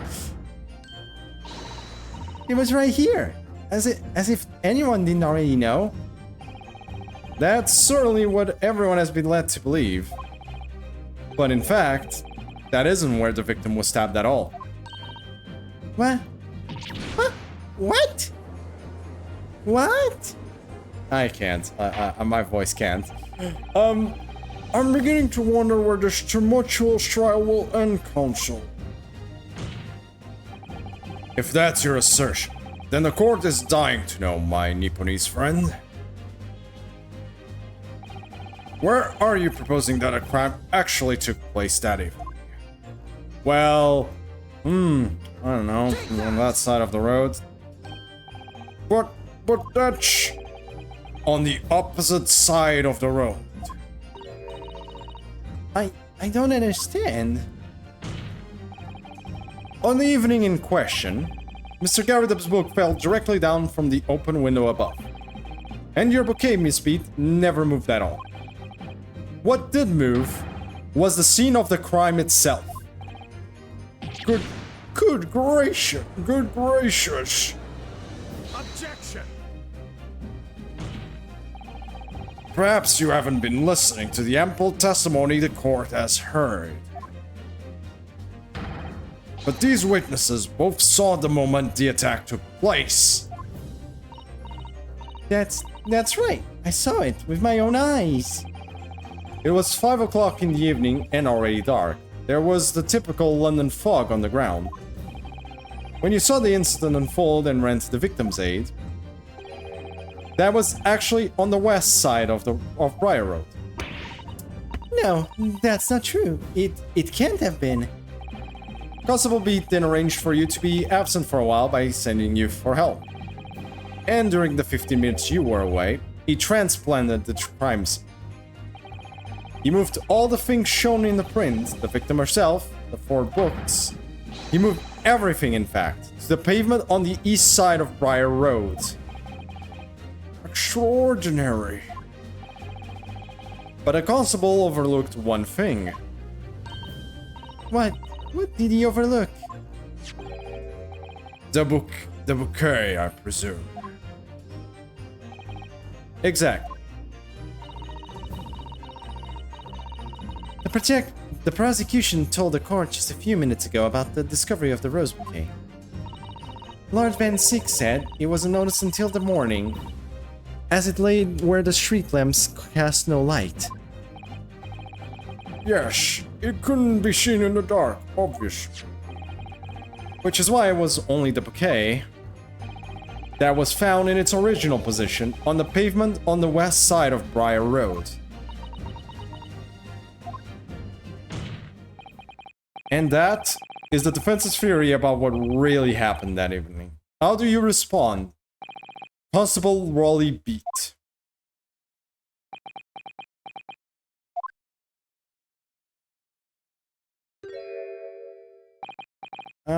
Well, I'm very sorry. I didn't mean to nod off again, but I haven't slept properly in a month.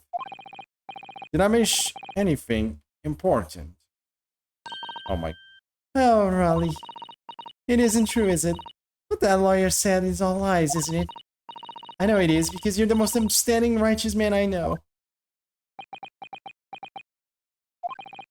I had a dream. Terrible dream.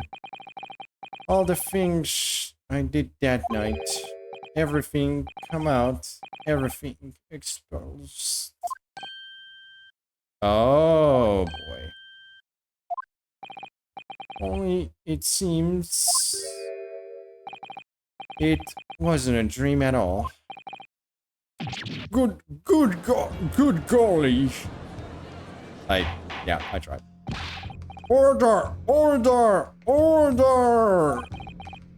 What on earth is the meaning of all this? Oh, Raleigh, why? Why would you do something like this? Moving a corpse is a criminal offense, isn't it? Wishing the victim dead should be one too. Yep, true. Constable, explain yourself. Why would you do this? As a respected member of Scotland Yard, your duty is to protect the good people of London Town. I can't say, sir. What? I really am ever so sorry about all this. For damaging the Yard's reputation, for everything. I know the reason. I have a possible explanation. for why, on that particular evening, Constable Beat felt compelled to move the scene of the crime. I can think of one reason. What? How could you possibly know? You, a foreigner, presuming to understand the mind of a Scotland Yard policeman. And yet, Lord Vengix, it is this foreigner who has uncovered the startling truth on the matter thus far.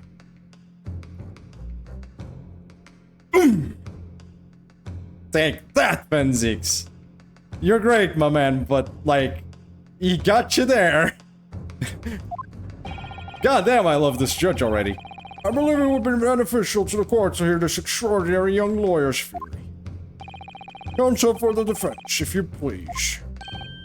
Yes, my lord. Now then, I think you had better show us some evidence. At once, my lord. My lord. England, Japan. It makes no difference where you come from. Human emotions are the same.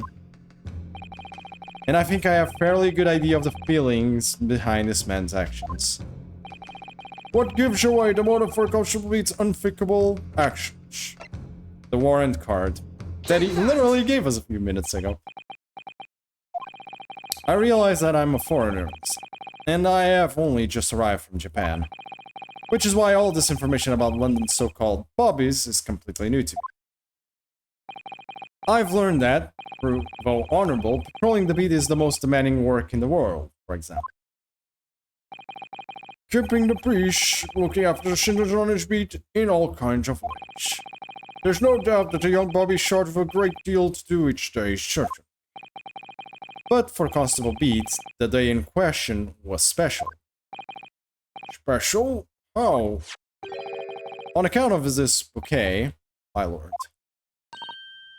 Oh, yes. It was our very first wedding anniversary.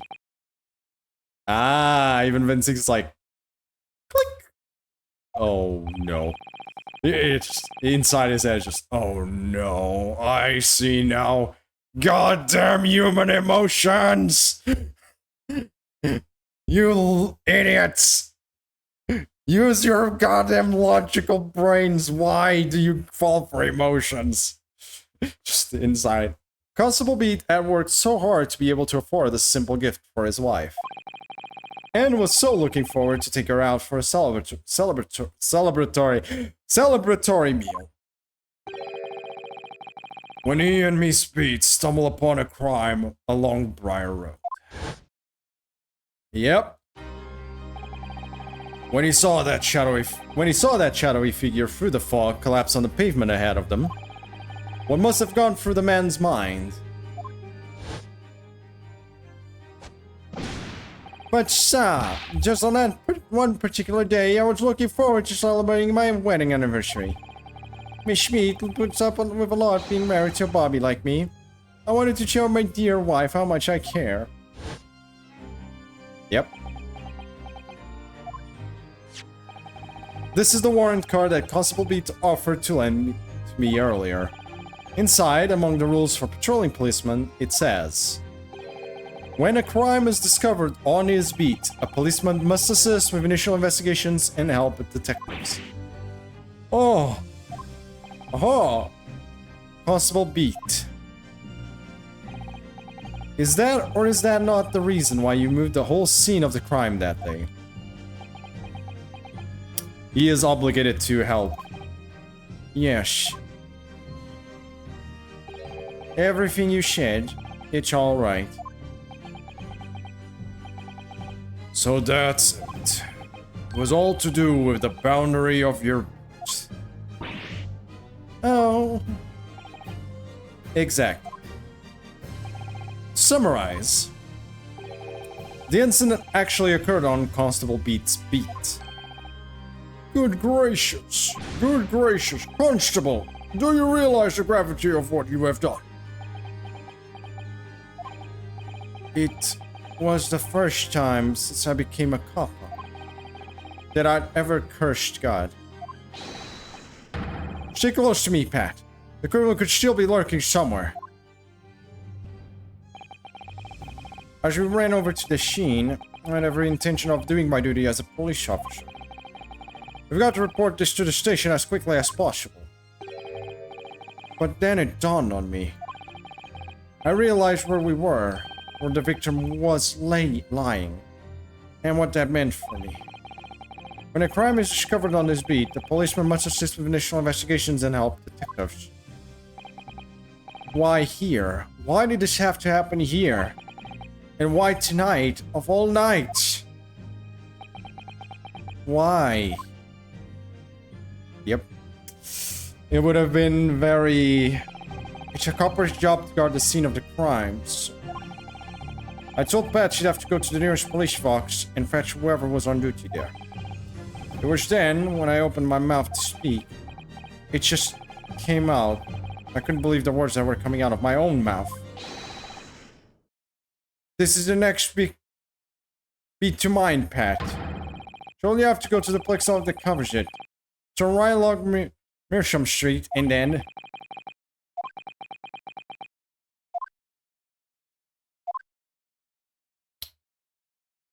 Yep. Sato's eyes, just sad. I do feel a bit bad, a little bit. Let's not forget this could have led to someone be innocent going to jail because of this, though. But I do feel a little bad. Oh. Hold on. I'm... Oh boy. I'm sorry. I'm so sorry. Oh, Constable. I just wanted, just that one night, to take my Patricia out for dinner. Oh, Raleigh. Just that one night.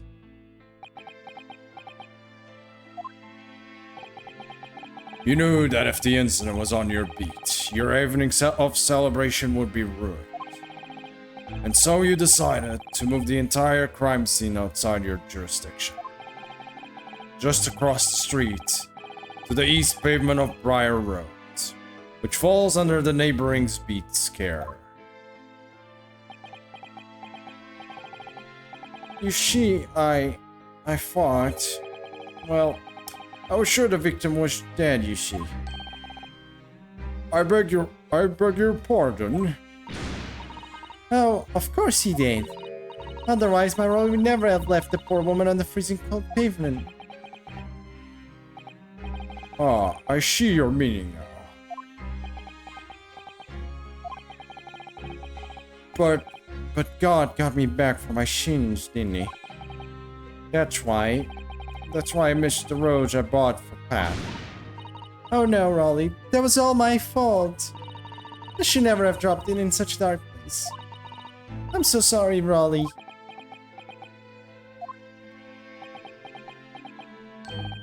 And can you tell us, Constable, how many books... What a Greek tragedy right now. How many books did you move from one side of the road to the other in total? This is all a Greek... It's all a Greek tragedy now in the makings, basically, yeah. Jesus Christ.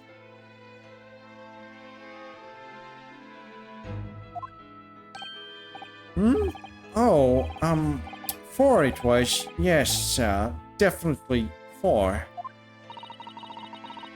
3 of them dropped by Mr. Natsume, and the 4th being the one that fell from the window upstairs in the Garideb household, of course.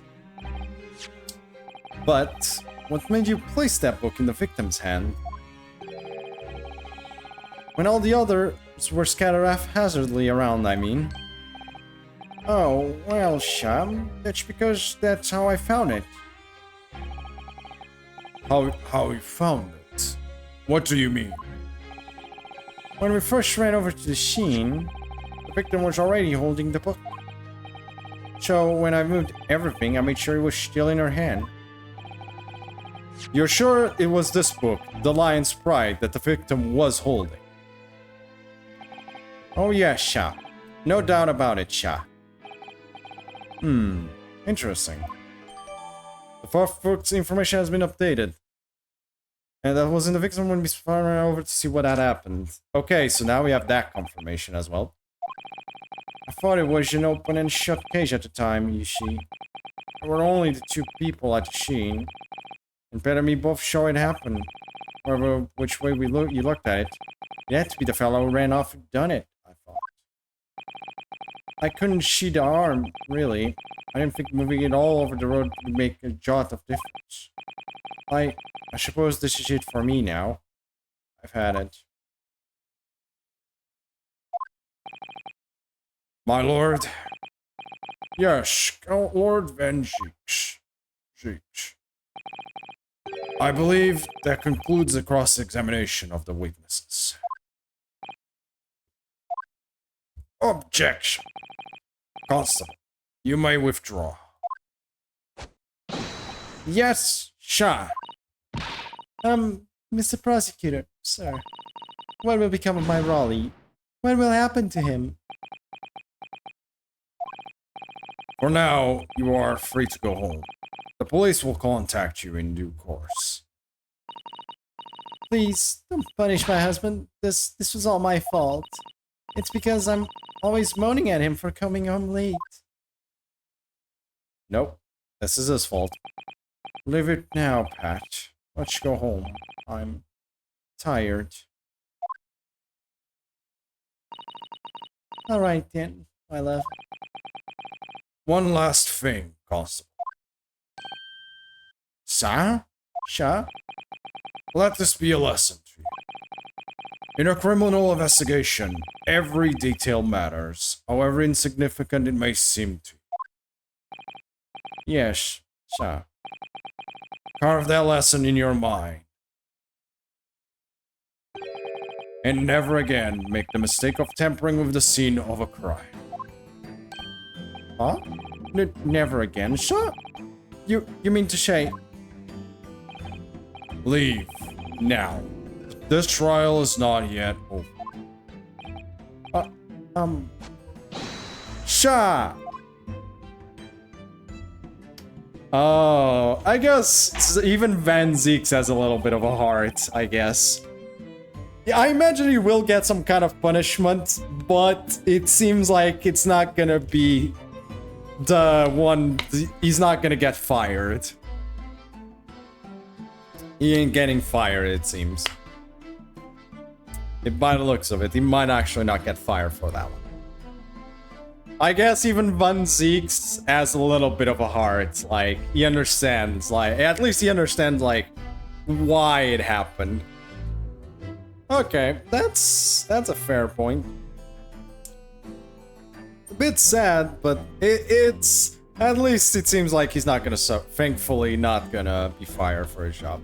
Like, I can at least understand. It's still terrible what he did, but, like, okay. Well, quite a startling revelation, I must say. Whoever thought of a third party transplanting the entire scene of a crime like that? Indeed, my lord. Nevertheless, there are some immutable facts here, principally that the accused, Mr. Soseki Natsume, is the only person who could possibly have committed this crime. Objection! No, I disagree. Now that we know the true scene of the incident, there is someone else. Another person who could be responsible for the knife in the victim's back. Forgive me for being presumptuous, but I believe the prosecution is probably well aware of the possibility already. Lord Van Zeeks, is this true? Very well. Name the person, if you will, and if further investigation is warranted. The prosecution has no objection to the trial continuing. You will name this other person who could have perpetrated this crime. I'm very sorry, Miss Garydeb, but obviously, the defense would once again like to request a cross-examination of a new witness, my lord. Once again, my assistant made the same request earlier, in order to finally reveal the truth about this case. It's imperative that we cross-examine juror number 4, Miss Joan Garydeb. Me? Me? Oh, dearie me! Objection! Objection. That request has already been denied. Objection! But the situation is very different now. Miss Garrida, answer me this.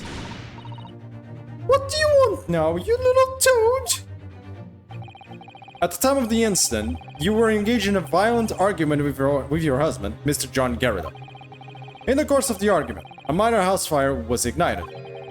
And to clear the smoke from the room, your husband opened the window that looks out over Briar Road. Well, what of it? You threw this book at your husband, and when he was cornered with his back against the window. Upon striking the pane of the open top-inch casement window, the book plummeted directly down,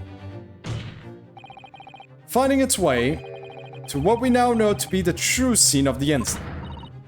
Yes, and as I said, what of it?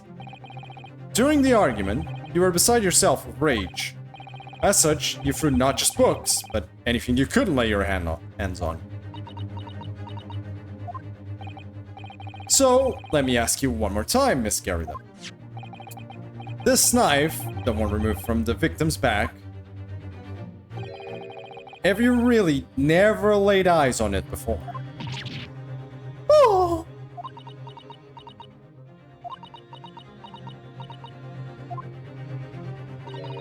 I don't recall it. Seriously? Am I supposed to remember everything I picked up and threw at my husband? And anyway, the man over there is... In all that recall, you said members of the jury didn't testify, didn't he? Ugh. Conveniently, yes. Objection! No. I have no recollection of saying that at all. Juror number 4. Oh! Make no mistake. You jurors are not special in any way. You are not immune to the judicial process. If you know something about this knife, madame, let the truth come out. But that's just a common garden knife. It could have come from anywhere. We have several like that at home. If one went missing, how do you expect me to know? What's that? What's that? Are you joking? What are you saying, please, Miss Garrida? Yeah, exactly. Now you listen to me. I refuse to believe all this nonsense. I couldn't bear the thought that I'd injured someone. Do you hear? I couldn't bear it. Oh, the poor woman. So, yes. Ugh, my voice is dying in there. I want evidence. I want to see hard evidence if you're going to insist on this being my fault.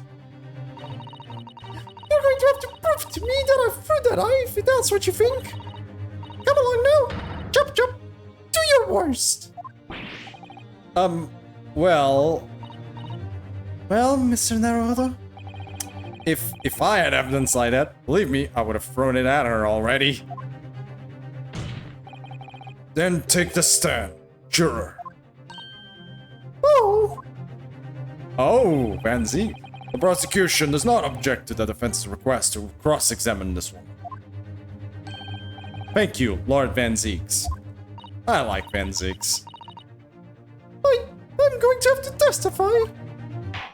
Based. Yep. Very based. Juror number 4, as I'm sure you will appreciate, having observed it with your own eyes today, witness testimony can lead to the most extraordinary truths being unearthed. Truths of which the witnesses themselves may not even be aware of. Even have been aware. Oh, dearie me. So I demand your full and unadulterated testimony, Miss Garrida. And mark my words, in this court of law today, we shall extract the truth. Do you concur, counsel? Certainly, my lord. Oh, that's what I'm hoping for, my lord. Ooh, that is some epic ass music there. Damn! This is such a strange feeling. For the first time since arriving in this country, it actually feels real.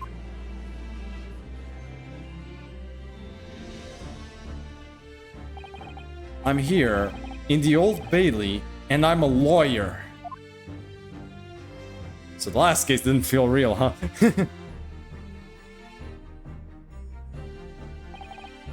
Witness, state your name and occupation. Oh, yes, my name is John Garrett. And well, I'm a juror and such like. It sounds like even she doesn't know if she's a housewife, or a maid, or what anymore. The court has shown your testimony is required in order to clarify matters in this case. Do you understand, madame? Yes, my lord. Yes, my lord. You will tell... You will tell the court everything that took place in your household on the evening in question. And I warn you, do not attempt to hide the truth. Oh, dearie me. Oh, it's probably your husband. Chin up, Joni. Nothing to worry about now. Oh, I didn't know you were here, John. Joan and John. Wasn't only you in the room that day, old thing, was it? Rather thing I ought to testify as well, don't you? But what about your knee, dear? Don't you worry about that. Hardly notice it. I'm not the sort of chap to leave a comrade to face disciplinary action alone. Can I just make a point that with the whole, like, her frill because of the maid thing and the shape of his head, it's basically the sun and the moon. Like, he is the moon and she's the sun. I actually kind of had noticed before, but now I can actually, like, yeah. If you see it from the side, you've seen it from the side, it's like, he looks like a moon. Oh, John. I presume you are Mr. John Garridon. Yes, sir. Former second lieutenant of the 3rd Regiment of the 4th Northumberland Fusiliers. Sir. It's in my fair share of action and now living the quiet life, as it were. The quiet... Objection. The quiet life. Were you not engaged in an incendiary battle with your spouse on the day in question? Ah, well, yes. Quite. I believe this may represent a first impression of the British court. Calling a juror to the witness stand is unprecedented. However, the court will hear your testimony now. Juror number 4 and that of your husband. You will recount clearly and concisely the events in your home at the time of the incident in question. Sir, at once. Sir, at once. The Battle of Garida. Yes, on the day you're referring to, the wife and I did have a bit of a skirmish. Can't recall the reason now. Knocked a canister over and set fire to the carpet. Soon it added out, though, and got the window open. Meanwhile, I was picking whatever I could find to throw at him. Plenty of knives around our place. Can't say I noticed if 1 or 2 went missing, I'm afraid. If that bally thing in the victim's bag really was one of ours, he'll have a job proving it, I think.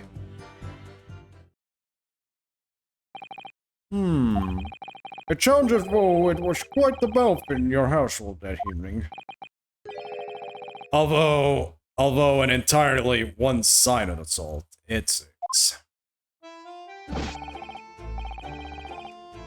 The enemy caught us on the hop, sir. Had a choice but to dig in and take defensive measures.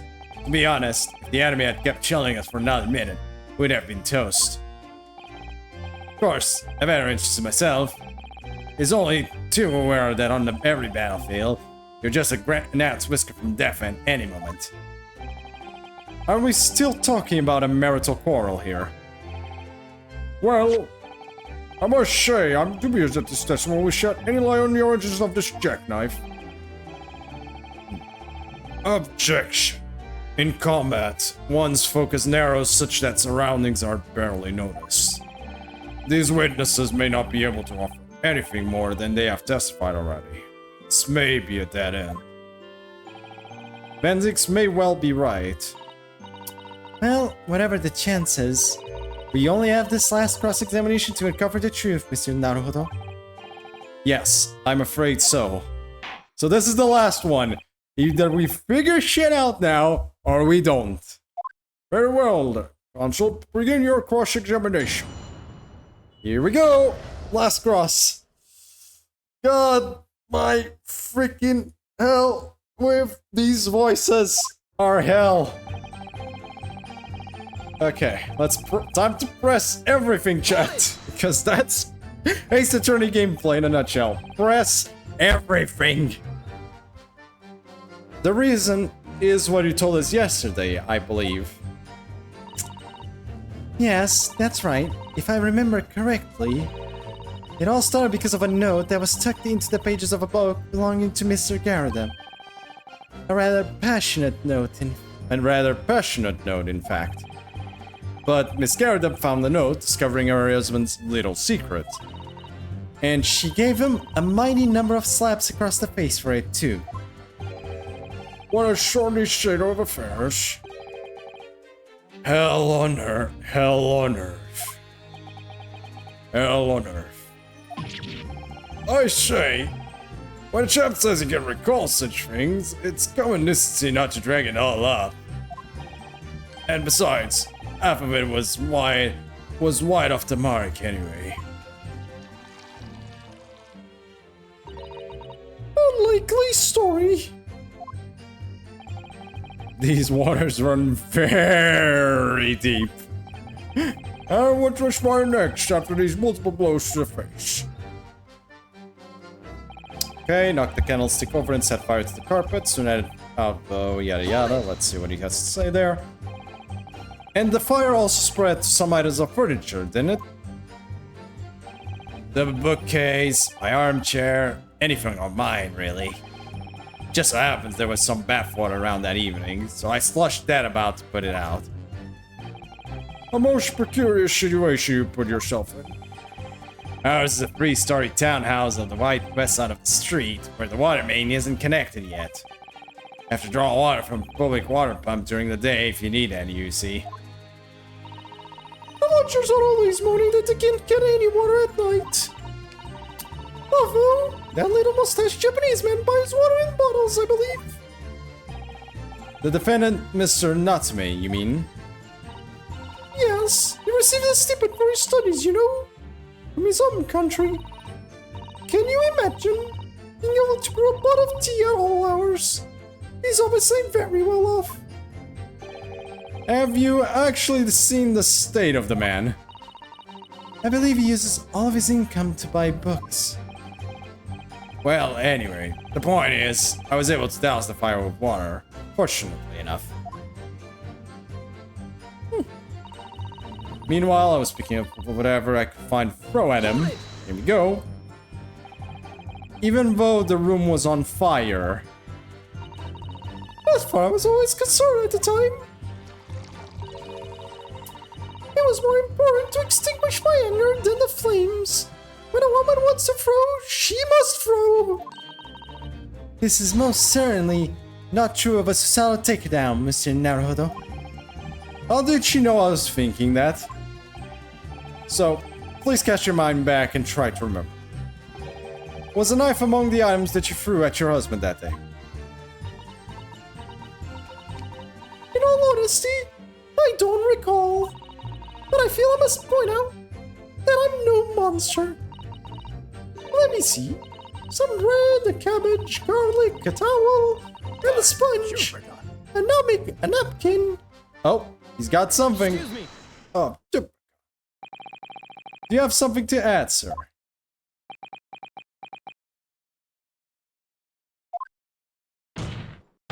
Mr. Garida. Don't shoot!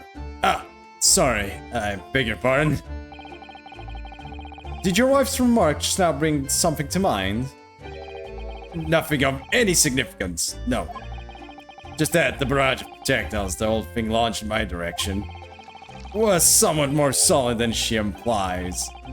Books, bricks, and a fire poker, I seem to recall. Ouch!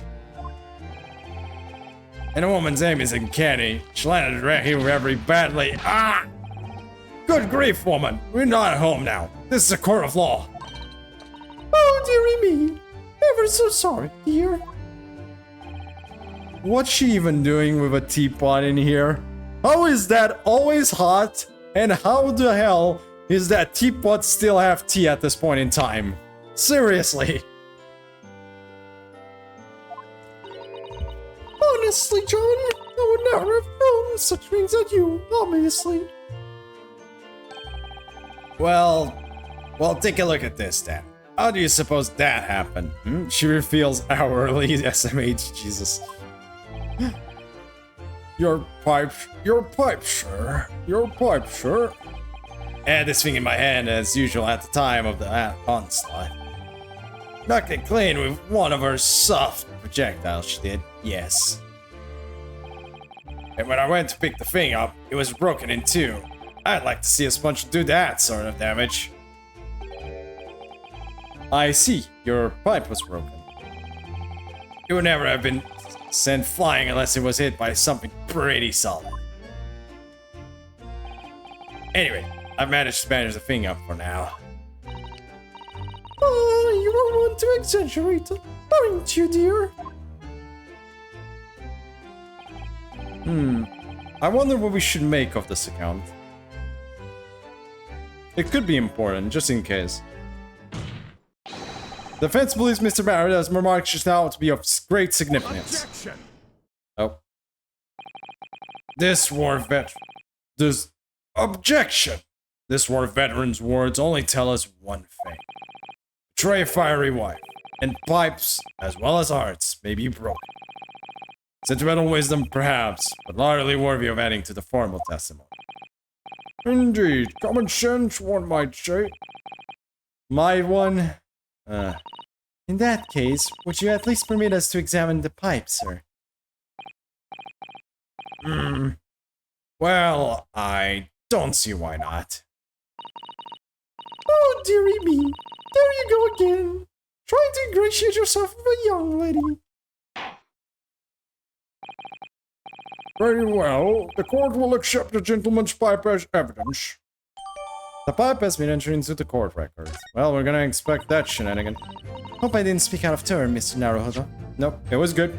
We got something out of this. Oh. Hello, what is that? Oh, something just twinkled inside the chamber of the pipe here. Yes, I saw it. Something stuck in here, I think. Let's turn it over and give it a shake. What's this? It's a tiny fragment of metal. It looks like the tip of a blade or something. Tip of a blade or something.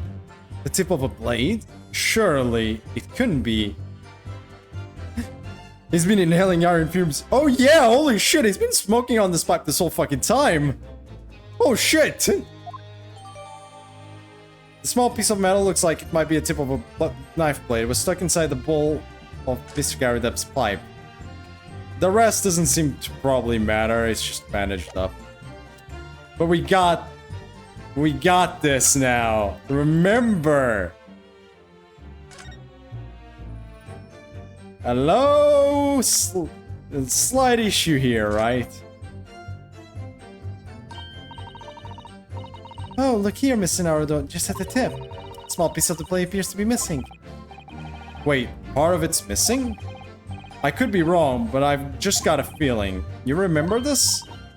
Ah, that's the tiny fragment they find inside Mr. Gary Depp's pipe. Yes, and just maybe. Oh my, it's a perfect fit. Somehow, I just knew it. Here we go. We have it now, chat. The connection. I was just feeling rather disappointed for you that your request was turned down. Oh no, it's fine. Thanks to Satsa, we have some new evidence to work with. We should examine it carefully. I already did. Well, thank you for that. Reviewed all, Mr. Garridup. Now, if we could return to the question of the matter. What can you tell the court about the knives you used to attack the victim? Da-na-na-na.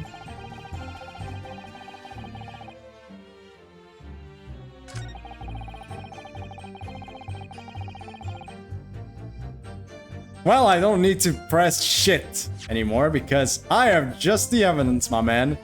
Thank you for the pipe. Objection. Mr. Garridup, could I ask you to take a good look at this, please? You can ask, but I can see a ballet thing. You can't? Used to call me that I dab back in the regiment, of course. But that was some time ago now. Even though I'm trying to enjoy a large print book by the fire these days. I struggle to tell a B from a D and a B from a Q, to be honest. Oh, he does. Dear me. It's rather worrying being asked about every other letter in every other word. You must be very doozy. What is that? A tiny scrap of metal. Yes, almost certainly from the tip of a blade. And what may appear at first to be just a tiny scrap is in fact a crucial piece of evidence. Interesting. And where did the defense come by this evidence? It was lodged in the chamber of Mr. Garridup's pipe. My pipe, you say? By Jove, I wonder how that got there. And what precisely does the smell of metal signify, Counsel? Are you suggesting that it is in some way related to the matter of the stabbing on Briar Road? Ouch. I am. What? When put together with another piece of evidence already in the court record, I believe this tiny fragment of metal will unravel the whole truth of this case, my lord. The tiny little bit of metal we get at the end. You appear rather confident in that extraordinary statement, Counsel. Very well then, present the pertinent evidence to the court. What evidence, when paired with this fragment of metal, allegedly reveals the truth of this entire case? The jackknife. Surprise. This is the knife that was found in the victim's back. If you look closely, you will see that there is a small piece at the tip of the blade that is missing. A common issue of the inferior blade solet and savory streak marks. Criminals who use them regularly leave the tips lodged in their victims' bones. And what of this particular knife? No doubt this tip has suffered a similar fate, now languishing somewhere near the spine of the victim. Objection. No, that's not the case. The tip of this particular knife's blade is the very fragment of metal we discovered in the chamber of Mr. Garridup's pipe. Oh! Ah! Good grief, what vengeance! I don't believe it. The knife from the crime scene and this fragment of metal are a perfect match. Good golly gosh! Order! Order! Order! Is this some sort of Eastern sorcery? This is no magic, my lord. This is a miracle. A miracle? So Van Zix has figured it out, has he? Counsel, explain this extraordinary coincidence at once. It is a lot of coincidences, being fair. There is a lot of coincidences happen. This whole case, basically, this whole case is an unfortunate amount of ridiculously stupid coincidences, one after another. God. Yes, my lord. The crucial point we have to ask ourselves here, we're at 9 hoops and still 1, I know, right? No, but like, it is just so many... I'm pretty sure I know how the knife went and happened to be there. Like, there are so many ridiculous coincidences in this case. It's actually impressive. I will tell them later after they explain, but you'll see. I already have an idea of how many coincidences we got going on here. The crucial point we have to ask ourselves here is, when did the fragment of metal find its way inside Mr. Garrett's pipe? Something that was clarified to us was in the most recent witness testimony. Yep, because as he said, I had this thing in my hand as usual at the time of the onslaught. Knocked it clean out with one of her soft projectiles, she did. Yes. It would never have been sent flying unless it was hit by something pretty solid. Yep. Oh boy. Oh, dearie me. During the argument between these two that occurred just as the victim was on the pavement below, Miss Garrett flung this knife at her husband. However, the knife missed Mr. Garrett, instead striking the pipe in his hand at the time, which caused the tip to break off, of course. Good lord! Yes, and that is when the tiny tip of the blade found its way inside Mr. Garrett's pipe. The chances of that are 1,000,000 to 1. And yet, there's no other credible explanation for how the tip of the blade ended up in your pipe. Then, after losing its tip, the knife ricocheted off the pipe and flew out of the open window.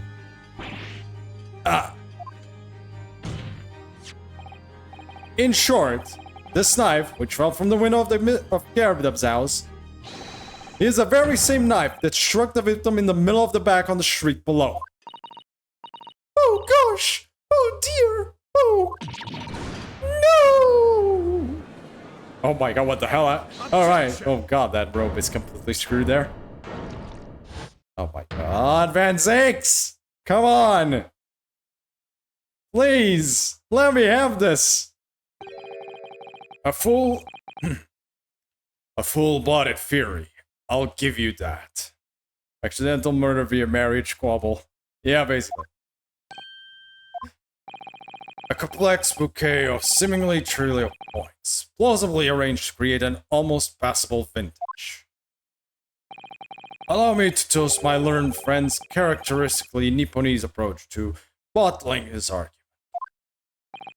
Sorry? But after all, it is just a fury. The bottle, I fear, is corked. Because you see... Well, BAM! It's spoiled by an insurmountable inconsistency. God damn! Leg up, mother... It's been a while. Ring out the leg. An insurmountable... What? Lord Vengeance, explain yourself. What is this inconsistency you claim to have identified? An inconsistency of the simplest nature, my lord. The victim was found with the knife planted in the middle of her back. Yes, in her... Yep. Oh my... Yeah, that makes sense. That's right! You silly little man! Now, Joan Oldfink, what are you getting so excited about? Let us consider the basic facts of the case once more. The victim was walking along the pavement before being stabbed in the back and falling to the ground. If the knife that struck her had fallen from above, there goes the knotted chalice, there's no possible way it could have planted itself into the victim's back. Yeah.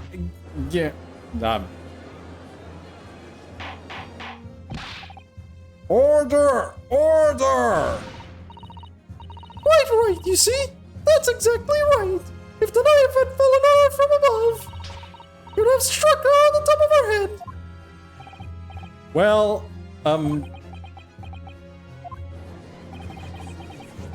Not for words, look. I knew it. I never liked this theory in the first place. Oh my god. I don't know, though. What really did happen? It will appear the defense has made a rather spectacular blunder. If a theory has even one inconsistency, it cannot stand. Your theory, my learned friend, is history.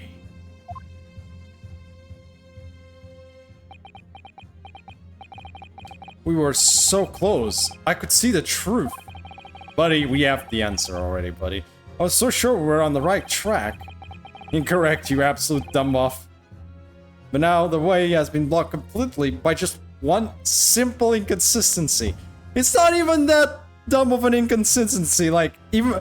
I can literally tell you right now what the inconsistency is, I'm pretty sure. I basically already understood how this shit worked. Remember the other fucking bit?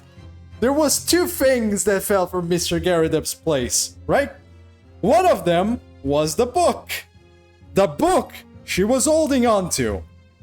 What if the book fell on the pavement while she was walking, she noticed it fall on the pavement, and she had to grab it?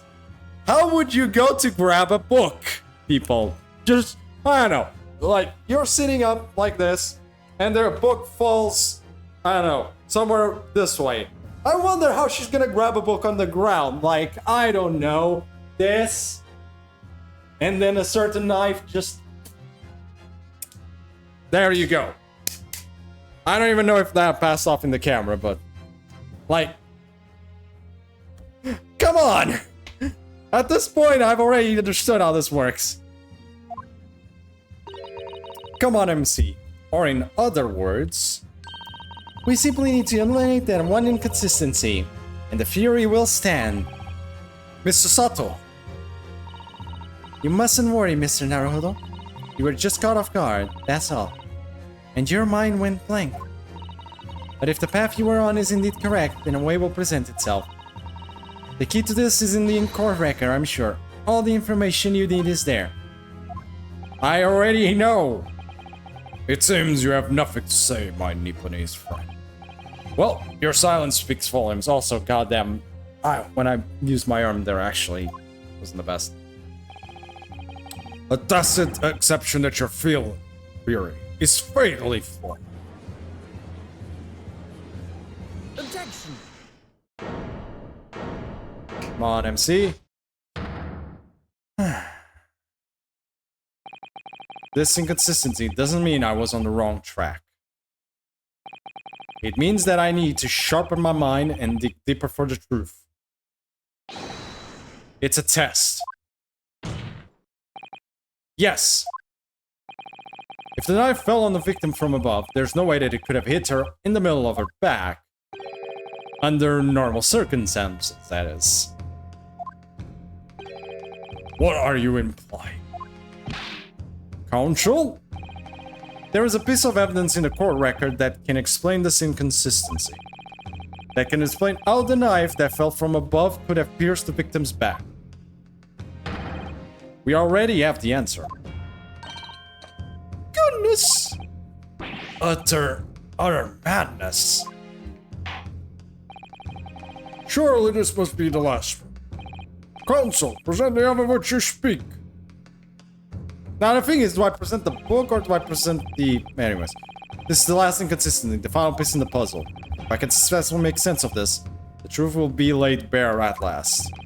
The evidence displays how the falling knife became lodged in the victim's back is... I'll just present the book. I hope it's the book. Take that. It's either this or something else, but it has to be the book. This, the fourth book found at the scene. This is the final piece of evidence the defense will present. The burnt book. The burnt book. Is that not Mr. Garridup's book? Yes. And to understand its significance, we have to consider how it came to be at the scene in the first place. This photographic print clearly shows the book in question, and the victim holding it in her hand. But as we all know... No. It was a police constable that put the book between her fingers like that.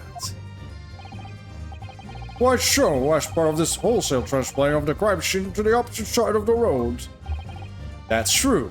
However, as part of this testimony, Constable Beat made an extremely enlightening statement on that point. Yep. But what made you place that book in the victim's hand? Oh, well, shot. That's because that's how I found it. When we first ran over to the scene, the victim was already holding the book. So, when I moved everything, I made sure it was still in her hand. So he left everything as it should be outside of the location. In other words, the victim had already picked the book up of her own volition. And clearly, that must have been before she suffered the knife wound. Well, I should say so. After being attacked with a knife, I don't imagine she'd have been doing much of anything. So the question becomes, why did the victim have that book in her hand? By jingo! I think I'm beginning to see what may have happened now. Oh, dearie me! We know that the book fell from the top floor of the garret of Houseville onto the pavement below. At precisely the moment that the victim was walking past. Yes, at exactly that moment, the young woman was walking along the street in the light fog when all of a sudden a book fell right in front of her. The book I threw! Yes, Miss Garrett. And what do you think the woman did? What would you do if you were walking along and suddenly a book landed in front of you on the pavement? Well, I really can't imagine it, but I suppose she might have reached down and picked the book up. Yep. Yes, that is exactly what the woman in fact did. She picked up the book. Oh, heavens! And when the woman reached down to pick the fallen book up, what position would her back have been in? That's right, facing the sky, completely and utterly defenseless. Then, in the very next moment, while the woman was still bent over picking up the book,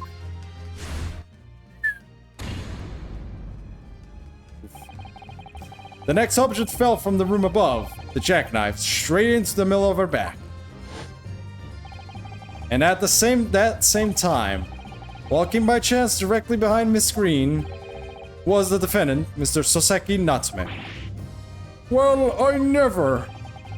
It appeared to Mr. Natsume that the woman simply collapsed on the floor. In the dark and the fog, he didn't see the knife falling on her from above. Oh! And from the other direction. The constable and his wife saw no one but the victim and her apparent attacker. So there never was a real culprit to run from the scene in the first place. No, this was nothing more than a series of unlikely events that culminated in an unfortunate accident. And that is the real truth behind the case. You see how much bullshit coincidence happened in this whole thing?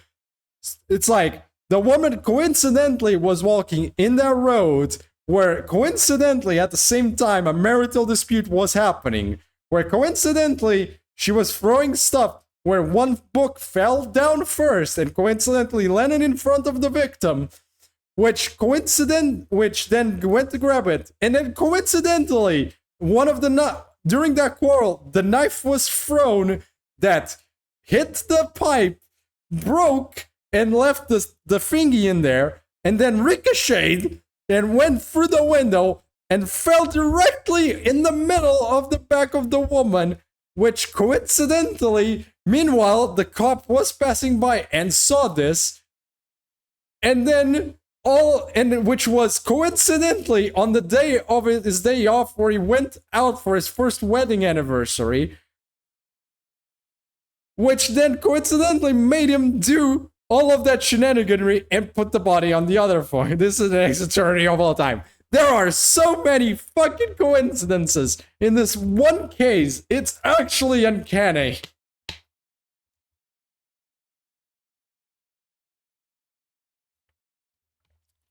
This case has so much bullshit. My god. It's fun bullshit, but my god, there is so much bullshit in this case. That is impressive. Amounts of bullshit coincident. Yeah, exactly. IRL, we would never have gone through this bullshit. Well, Mr. and Mrs. Garridub, this would probably have been an unsolvable case because it's just, yeah. The very first time you showed me that knife, I had my suspicions. I wonder if perhaps it might have been something like that. There, old bean. Or Miss Garridub. Because it was an accident. Of course, I never meant for anything of the sort to happen, but it was all my fault, wasn't it?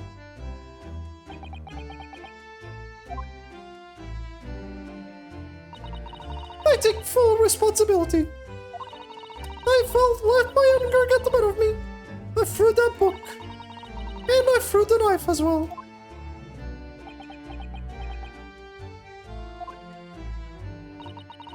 John, dear. It's alright. I know. I'm ever so sorry. Truly. I'm sorry! Oh boy. Oh, there was no... Oh! You okay there, Mr. Garridub? Oh god. Doesn't he have a bad leg? Oh. Ah, there you go. Prison, death sentence. I'm probably not death sentence because it is an accident. But it was an accident. I don't think it's gonna be the death sentence, but it is prison time nonetheless. But I don't believe it's really gonna be death sentence. Lord Van Zeeks, what news of Miss Garridub? She has been taken to the infirmary. It would appear that today's events had left her in an especially flustered state. However, I believe she will recover in due course. There is no cause for concern. Yes, unbeknownst to themselves, they caused what could easily have been a terrible tragedy. They shall have to prepare themselves for the consequences of their actions. There is some good news, however, my lord. I have just had word from the hospital where the victim is being treated. Her condition is improving steadily, and the doctor believes she will regain consciousness. That's good. It's strange. We've been talking about the victim all this time, but we've never once met her. How wonderful. The woman is out of danger, it seems. Yes, that is good news. So, Mr. Sasaki Natsu. All right. Got about the eyebrows there. Yes. On behalf of the fellow countrymen, I would like to take this opportunity to beg your pardon, sir. You came from your distant eastern homeland to study our great British culture, and have been repaid with immeasurable unkindness. Please accept our heartfelt apologies.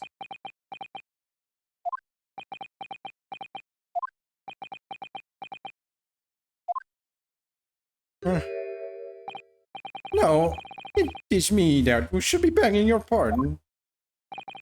Oh no, Mr. Natsume. That evening, when a young woman just collapsed on the pavement before my eyes, I jumped to the wrong conclusion again, in my confusion. What conclusion, sir? I was sure that the woman was dead. Yes, Constable Beat said the same thing, didn't he? He thought she had been killed, too. I suppose she must have looked completely lifeless.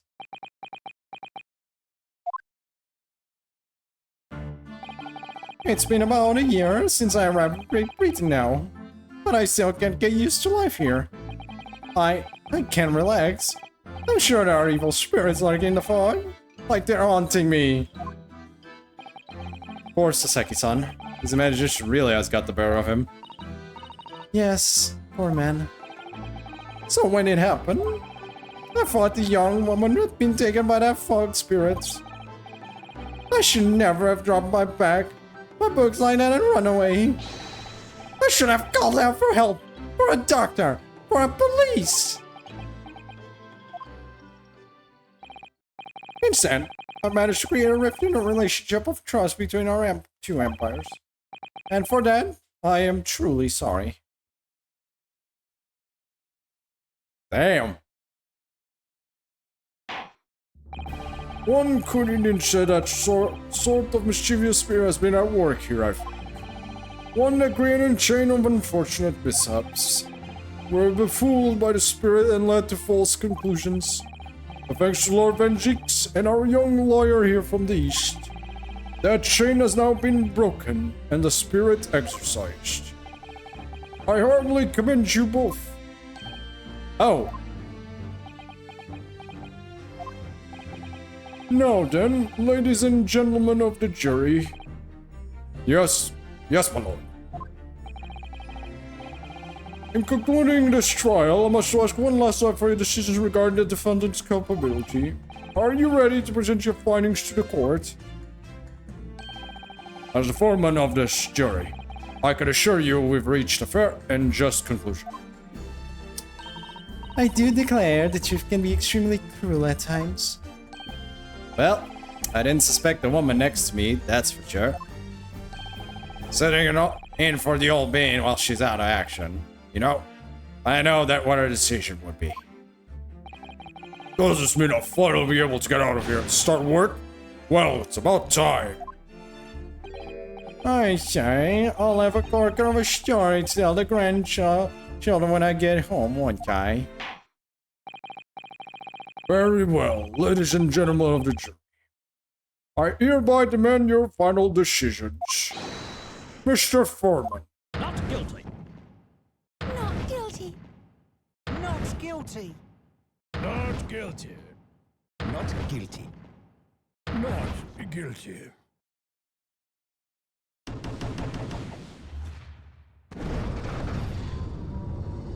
Boom.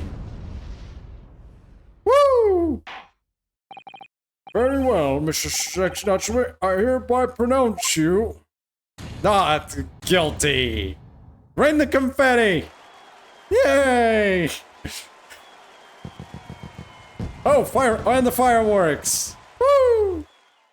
We did it, chat. We actually got him out of this bullshit. And finally, Mr. Nutch.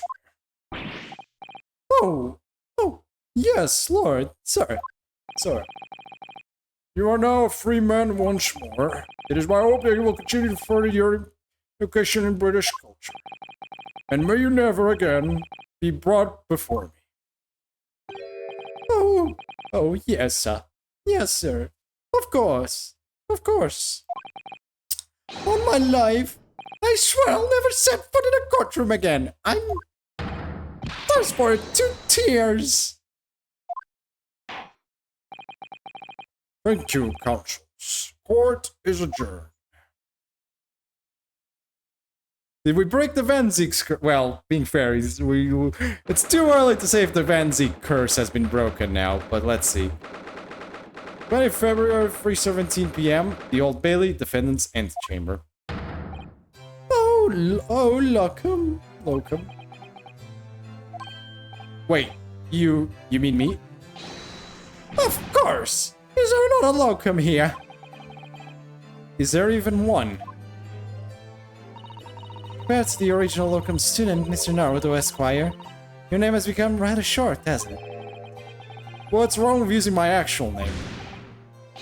Oh, at last! I'm free! Joyful, joyous, jubilant jubilation! Eddie, hurry, happiness, hurrah! Oh, I am pleased. Mr. Natsume is delighted. Would it be so hard just to say that then?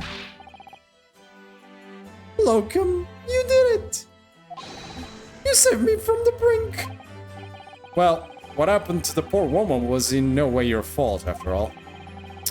I'm just glad everyone could see that now. No, no, no. Not that! Lovely, loyal Locum lawyer. Yes? I mean, as I said before, I have just never got used to life here in Great Britain. Every time I look over my shoulder, I see foreigners. I see towering brick buildings. And from my up windows, I see them looking down on me, laughing. Look at that little hunchback. Oh dear. I'm sure it's all in your head, Mr. Natsume. But... Today, you Locum lawyer, give my gloom the boot. You stood firm behind that baronial bench before all those babbling British. You battled to the bitter end, laying bare the baffling truth. And when I beheld the blinding fireworks among the beams of Bailey roofs, I bellowed, "Behold, the best barrister ever born!" I will beat this guy to death. Jesus Christ, please. Well, that's very flattering, and we're very pleased for you. This has given me a wonderful anecdote to recount to my old friends back in Japan. An anecdote? Is that what's to become of all my hard work? Ah, there you are, my dear fellows. I don't know who's talking. Oh. I apologize for keeping you waiting. I rose late this morning. Oh, Mr. Sholmes, what a pleasure to see you. I see I'm here not a moment too soon. A disaster has been averted, I'm glad to say. Oh. The trial shall begin presently, Mr. Naruto, and I wish you the very best of luck. It's just finished. What? No, then my haste was in vain. Ah, it's you! Sherlock Sholmes! Oh, have we met, sir? This is Mr. Natsume, the man you had arrested, Mr. Sholmes. Ah, I see. I failed to recognize you at first. Our previous encounters have taken place in the gloom, either of your bleak lodgings or that prison cell. I simply couldn't place that curious face in the light. Charming. This is all your fault, Sherlock Sholmes! You're the reason I had to go for this terrible ordeal. I'm going to give you a piece of my mind. My apologies, sir, but I assure you, I have placed you now. You're the fellow who abandoned that poor young lady and ran off, are you not? Ah, Had she been taken to hospital more urgently, I feel perhaps she would have regained consciousness by now. oh, But it was unavoidable, I'm sure. But we are but human, after all. Anyone would have been shaken by such an experience.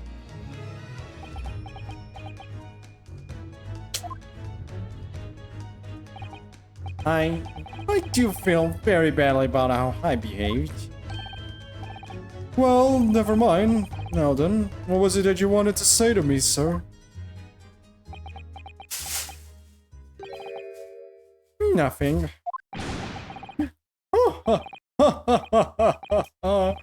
Priceless. Oh, I am sorry, really, but that was quite priceless. Poor Soseki-san. Still, on the bright side, you've had an extremely entertaining experience without paying a penny. And, it would seem, you were not even found guilty. But there is no bright side. Whatever do you mean, Mr. Natsume? Even after this, I'm still cursed by the spirits and now by the Reaper. Ah, Lord Van Zeeks. I haven't forgotten, you know, what facing Hammond in court means. Even if you're found out guilty, you're still doomed. It will be alright.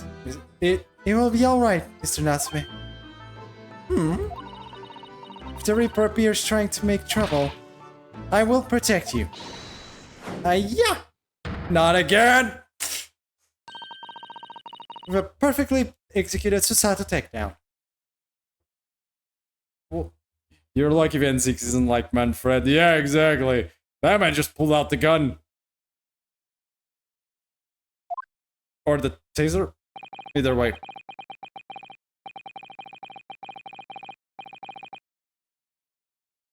Much as I like being turned on my head, a bit of a warning might be nice next time, Mr. Sato. Yep, I agree with MC on this one. So, Mr. Natsume, what do you intend to do now?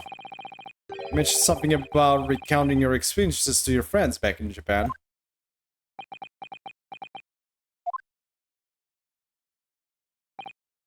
Yes, I intend to return to my homeland. Oh. It has already been a year since I arrived here in Great Britain. I've visited universities, libraries, bookshops. I've been honored with the tutelage of professors. I've learned so much about the wealth of literature here and the city it has shaped. And I've come to realize that it is my calling to sail home and tell my fellow countrymen about it. That's very touching, Mr. Natsume. Or, in perhaps less veiled terms, you wish to withdraw halfway around the world to escape the terror of the Reaper's curse. That's not it at all. The more I learn of literature, the more this strange feeling claws at my insides. I feel compelled to return to my roots and attempt to pen a work of my own. Oh, I see. A work of literature by Saseki-san could be an interesting read. And those actually exist. If you want, you can actually probably read those books, because if I am not wrong, this is based on an actual living Soseki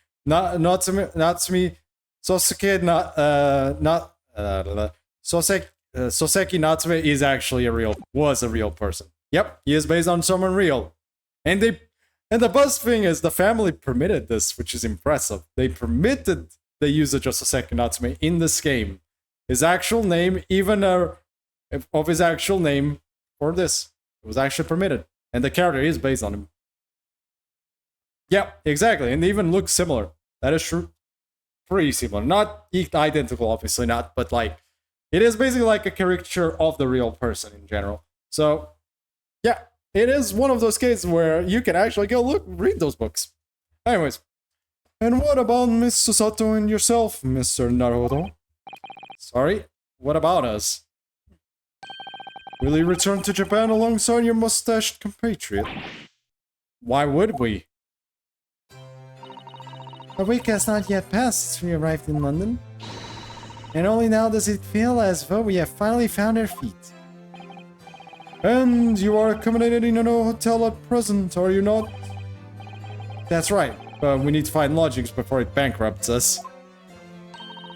I've calculated we can only afford another 10 nights for our entire bunch, Dick. It's exhausting. Well then, you can take my lodgings. Oh, the windowless room. Well, what it lacks in windows, it more than makes up for with a floor, the ceiling, and walls. IRL, he also got traumatized by London about Jesus Christ. It really is the case. Great. And of course, I'd be happy to leave behind your cursed evil spirit. Oh my, an evil spirit? Oh yes, he tries to suffocate you while you sleep. It's an infallible wake-up call. We'll think about it, if that's alright. Something about his room might be still fishy then. Perhaps I can offer a more welcoming alternative. Would you consider taking lodgings with me? Really? Well, a vacancy has conveniently presented itself. Though it is up in the attic, I might add. Are you sure it isn't just a storage loft? I spoke with the landlady this very morning on the matter of price, and Iris is cleaning the room as we speak. You must come at once. I presume you have no luggage to speak of. Oh, this is simply wonderful. What an honor to be invited to taking lodging in the great detective's offices. Attic. I'm too overcome for words. So, suggesting we look all sorts out then. Then it's settled. Iris will prepare welcome dinner this evening. And you must come too, Mr. Natsume. I insist. I don't know what to say, but thank you. And yes. Wonderful. Then I'll go and complete the paperwork for your formal release, Mr. Natsume. It shan't take long. Somebody's happy. You could say that again. Locum. I knew that you wouldn't let me down. I'm truly delighted to have met you here in London. Likewise, Mr. Natsume. It's been a privilege meeting you too. It's a shame that we're going to have to say goodbye so soon. Well, I've come to realize that I belong in Japan. But Locum, we'll meet again one day. Please no, my throat cannot handle this much longer. Yes, I'm sure. And hopefully by then, I'll be a successful lawyer. Hopefully by then, I'll be a successful author. Well, my dear fellow, our carriage appears to have arrived. Shall we go, Mr. Naruto? Yes, Mr. Sholmes. I have little doubt Mr. Natsume will be released in time for dinner this evening. Just give me a break. And so, with Seki-san's innocence successfully established, we rode with Mr. Sholmes to what was to become our new home. 221B Baker Street.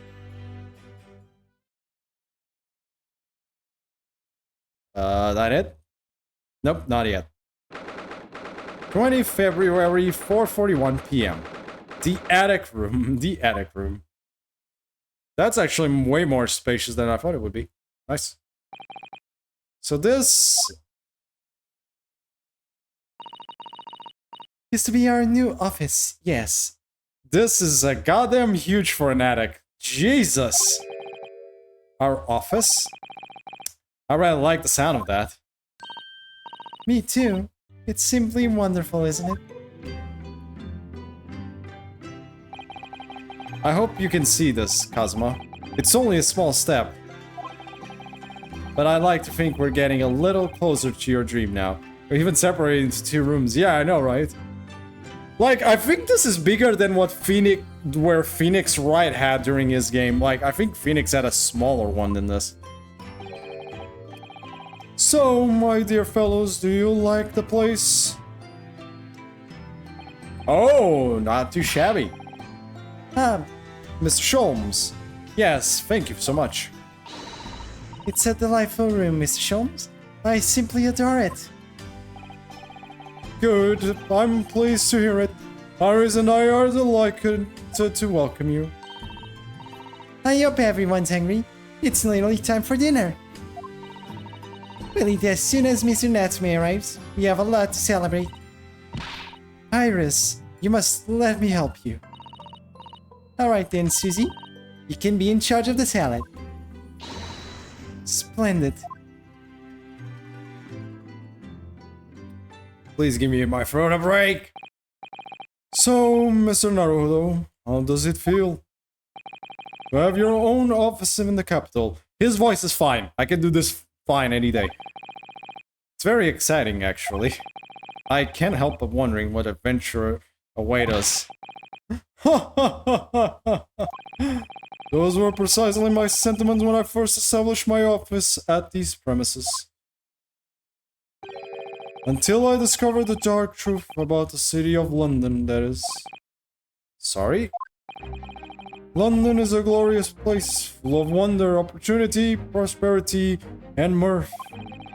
A the brightest of lights cast the darkest of shadows. Shadows? What do you mean? Well, I believe you're well aware of the murkiness that lies beyond London's facade already. So, once again, Mr. Naruhodo,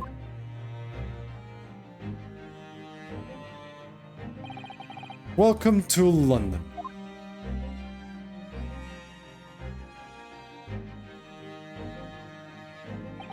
Of course, at the time, I had no idea of the significance of those words Mr. Sholmes so casually spoke. But it wasn't long before my turn came to lift the facade and see the true depth of the murk that lay behind it.